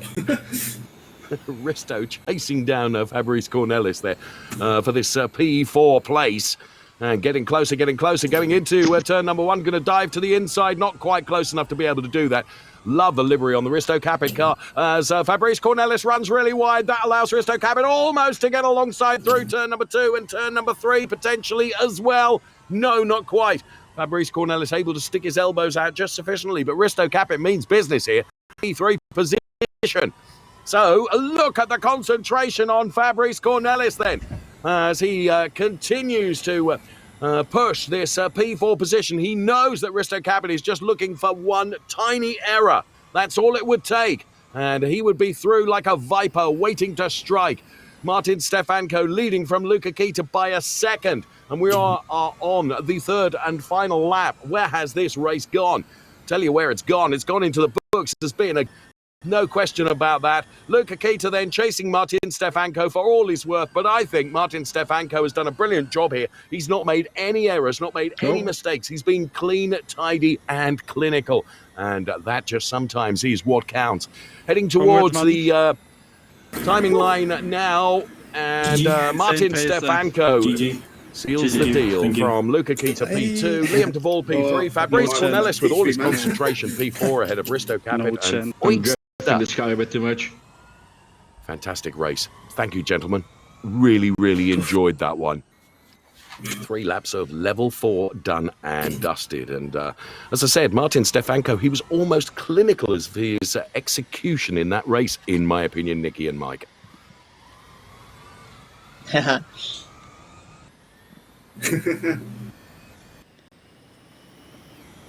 Right, well, why don't we see if we can hear from Stu in a second. And they are the results. Martin Stefanko, Luca Kita and Liam Duvall going through to level 5. Commiserations for Fabrice Cornelis, Risto Capet and Freddie Oyster. But let's try and see if we can talk to Martin Stefanko. I don't think we've got a picture from him, but Martin, congratulations. That was an absolutely solid drive. Commanding race there. Yeah, thank you. I knew the start was going to be very important because I really needed to get first place for the final. And I managed to do that, so I'm extremely happy and hoping to continue like this because, you know, last 2 months have been really difficult results-wise, so I really want to get this win and change my fortunes. Yeah, phenomenal. Well, congratulations. You managed to stay out of trouble and secure yourself into level 5. Right, now there are just 2 more races left. The winner of the first ever night race of the World EX Championship. But before we do move on to those final levels, it's actually time to introduce our stunning EX0, the world's fastest virtual electric racing car. The EX0 is the world's fastest virtual electric racing car, created by Le Mans winner and DTM champion Mike Rockenfeller, with the help of technical partners from the real racing world. The car could become reality. Right now, the virtual version is exclusively available for the R-Factor 2 racing simulation. EX stands for Experimental Electric Prototype, 0 for zero emissions. With 1000 HP and 1000 kilograms, the EX0 has a power-to-weight ratio of 1:1, allowing lap times close to those of the latest LMP1 hybrids. The car accelerates from 0 to 100 km/h in just 4.6 seconds and is able to reach a top speed of approximately 384 km/h on the lowest drag configuration. It has 2 forward gears and 4-wheel drive with 2 electric engines, 1 at the front, 1 at the rear axle. The 85 kilowatt battery allows about 15 minutes of racing. Together with partners like Formula E and DTM champions at Sportsline, RCCO will keep the EX0 with the development of zero-emission drivetrains in the real world. In future, also allowing car brands to develop their own cars for the platform. And all this with a clear purpose, creating awareness for the climate crisis and collecting donations. Each lap completed in the RCCO World EX Championship increases the hashtag Racing for the Climate jackpot, which will be devoted to a climate conservation project selected by the World Champion. In the first 5 rounds, 671 laps have been completed, which adds up to a total of €6,710. World EX has partnered with crowdfunding specialists Fundraiser from Canada to collect as many donations as possible, offering fans special incentives they cannot buy. Let's move on to Level 5, the final. Well, there you have it. Ways to get involved. It's obviously such an important cause, and amazing to see how much funds have already been raised. But now let's crack on with our level 5 of the competition today at the World EX Championship's first ever night race. So let's take a look at how the cars are going to line up going through into level 5. So once again, unbelievable, on pole position. Alongside him is Martin Stefanko this time. We got Gordy Much in row 2 with Luca Kita alongside him. Then we've got Bite Scavisa, one of the pro drivers, lining up alongside esports racing driver Liam Duval. And the cars are on the grid already. Well, you certainly wouldn't bet against Lasse Sorensen, would you? Martin Stefanko alongside him, and we're about to get the starting signal.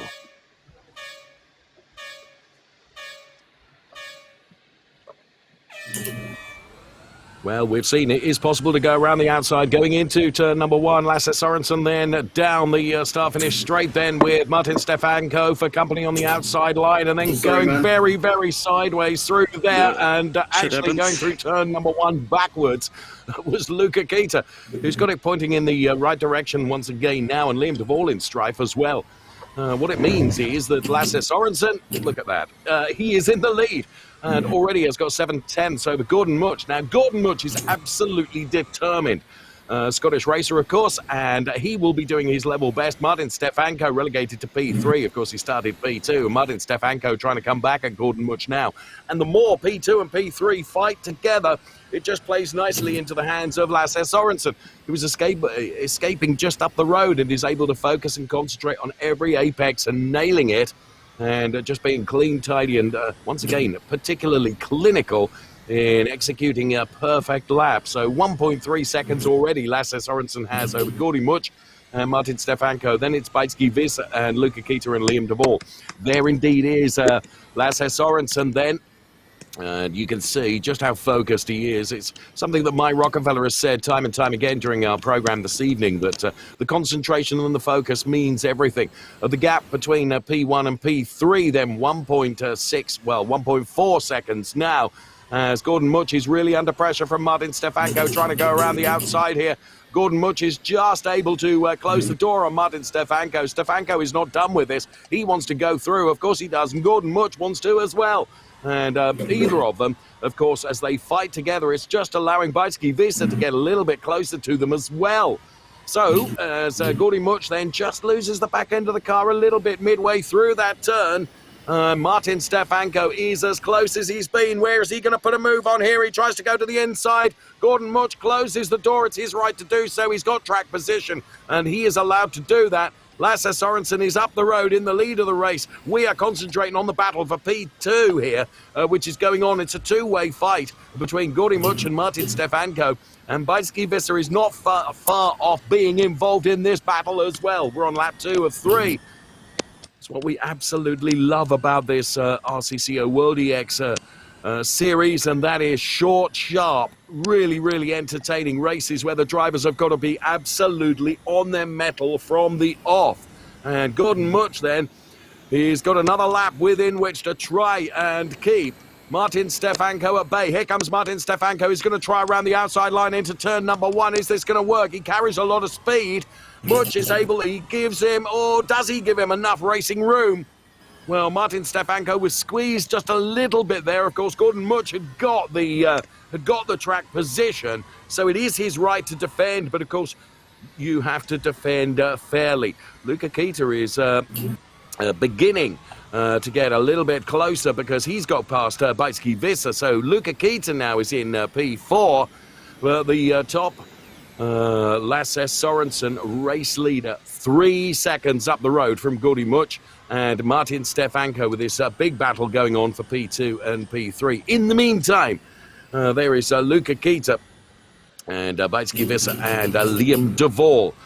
So Lasse Sorensen then, barring disaster, is surely untouchable in this race. Here he is, the race leader, Lasse Sorensen, on the final lap of this level 5 race. And again, just supremely dominant, has got everything lined up together. And Lasse Sorensen, what an ambassador for the TK9 E-Speed.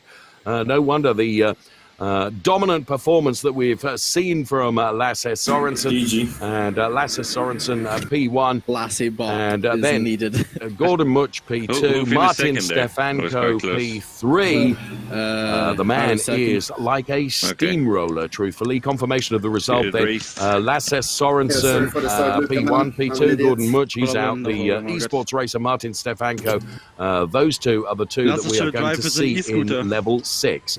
So Lasse Sorensen will be up against Martin Stefanko.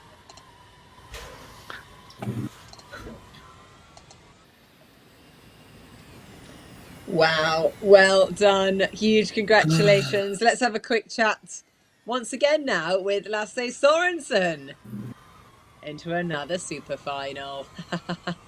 Did you know it was coming? Did they make you nervous? Well, definitely some really fast guys here. So I mean, I was a bit lucky in the start there. So yeah, I got a small gap there in the beginning, and I think that was quite lucky for me because those guys behind there was definitely as fast as me. So yeah, just got to keep it up now. Yeah, I think Luca Kita had a bit of a spin in the first lap, and then we saw Gordy Munch and Martin Stefanko have a great battle between the two of them, but that kind of let you just focus and build up the gap, really. Yeah, exactly. So that was a bit lucky from my side, but that's how it is. That's racing.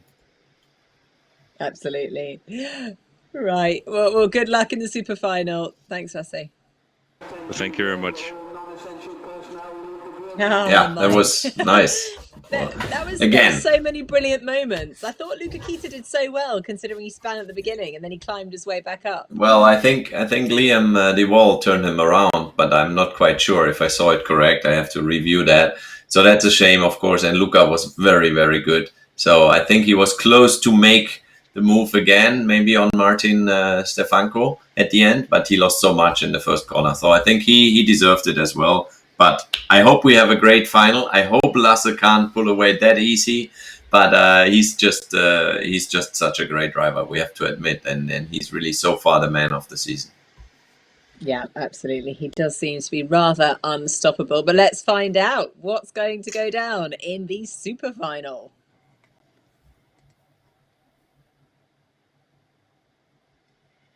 So the super final then, and as Mike and Nicki have said, what can you do to stop the machine? The machine that is known as Lasse Sorensen. Well, we will see when it comes to this super final because, as everyone has always said to me from racing drivers around the world, it's not done until the checkered flag is seen. So we will see. But certainly, I would agree with what Mike has said, that Lasse Sorensen has just got everything nailed at the moment. And not that I want to put the commentator's curse on it, but balance of performance, maybe. We will see, though, but it's not won yet. So the super final's still to come. It's what we love about this World EX Championship. Everything drives towards this one-lap shootout right at the end of the program and right at the end of the racing of an evening, and a proper evening as well, as the night time has fallen here. Lasse Sorensen up against Martin Stefanko. Good luck wished between each of the drivers. The camaraderie between these drivers is absolutely superb. And credit to this championship, where the super final is about to get underway.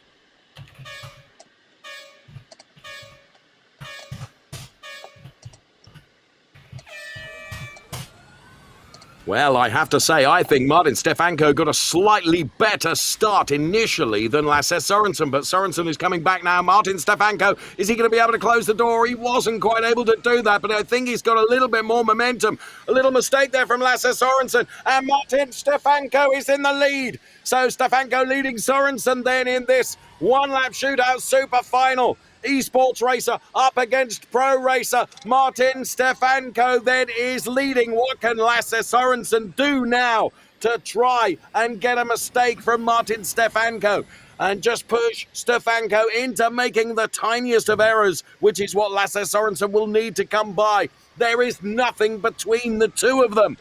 And as you can see, Lasse Sørensen is doing everything he can. Martin Stefanko, of course, he's got track position. He's got the right to stick his elbows out. But currently, Lasse Sørensen is not quite close enough to be able to make a move on Martin Stefanko. So Stefanko leading from Lasse Sørensen, and the margin between them is 4/10. Martin Stefanko, has he got the answer to the machine that we've been talking about all evening long? Well, barring any disaster, surely Martin Stefanko has done enough. This is level 5. Sorry, did I hit you there? Martin just a little bit, but Stefanko is victorious. I was going completely sideways to the exit. Yeah, but anyway, it was a good overtake, so I couldn't really do anything. Yeah, I'm speechless. That was a good race. Nice overtake, man. Good start. Thank you, man. I appreciate it. You are a great racer, man. Thank you. You too. That's really nice to hear. The congratulations from Lasse Sørensen to Martin Stefanko, who is victorious. The one-lap shootout did deliver everything we wanted. It was action-packed, and nice drift there from Lasse Sørensen. But well done to Martin Stefanko, victorious in Estoril in the night race.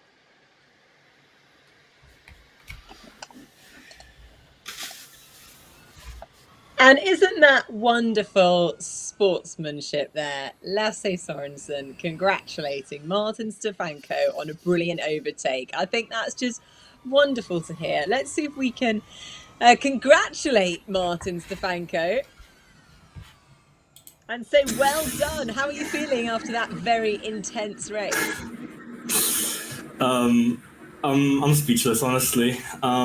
Yeah, like I said before, the last 2 months have been terrible results-wise. And everything that's been happening in World DX and other championships as well has just kept adding fuel to the fire in me. And I just, the pace was good. I made some slight adjustments, which made me a lot more comfortable with the car, a lot more consistent. And it just made a big difference today. And I'm so glad I could pull it off because obviously Lasse had the track position on the inside, but I managed to make the overtake on the outside with the better start. Insane, honestly insane. I cannot believe it. It's I haven't won a race in months, and it's just incredible. And I'm so thankful because Lasse is a very, very fast driver, incredibly fast driver, very clean as well, and very consistent. And it's a pleasure racing with him. But I'm so happy to take the win and get the ticket to the super final at the end of the season to fight for the championship. And that's just what I wanted. And now that I have it, it's amazing. It's amazing. Oh, we're so pleased for you. Once you'd made that pass on him, the second half of that lap, how intense was that for you, knowing he was right behind you, just a couple of tenths behind? I was pretty chill, to be honest. I was really not afraid, but a little bit, not even nervous. But I was just looking at the first corner, and I knew that was going to be the deciding point. That whoever gets out of turn 1 first is gonna win the race, and unless the driver head doesn't make a mistake. And I just kept it clean and ensured that I keep the place. And it was like I said, it's amazing. Well, huge congratulations and great to see you back on winning form, Martin Stefanko. Thank you very much.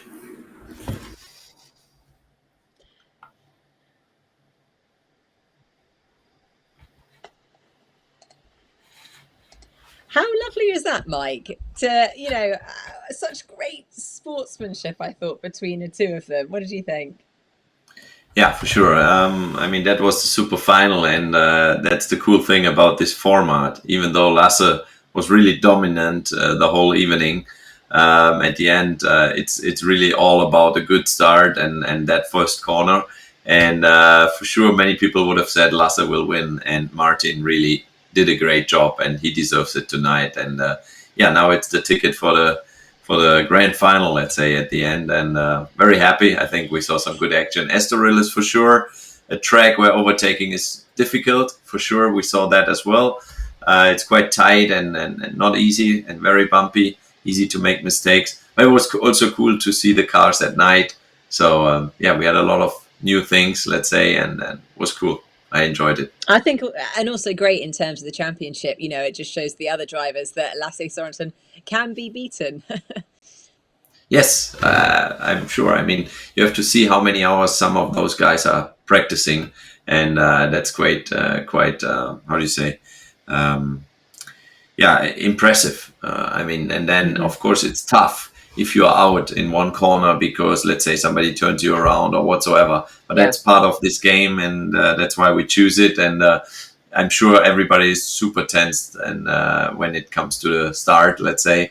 And yeah, like I said, you practice hours and hours and hours, and then you have that little chance or that little time to make the difference. And tonight we saw one winner, and it was Martin Stefanko.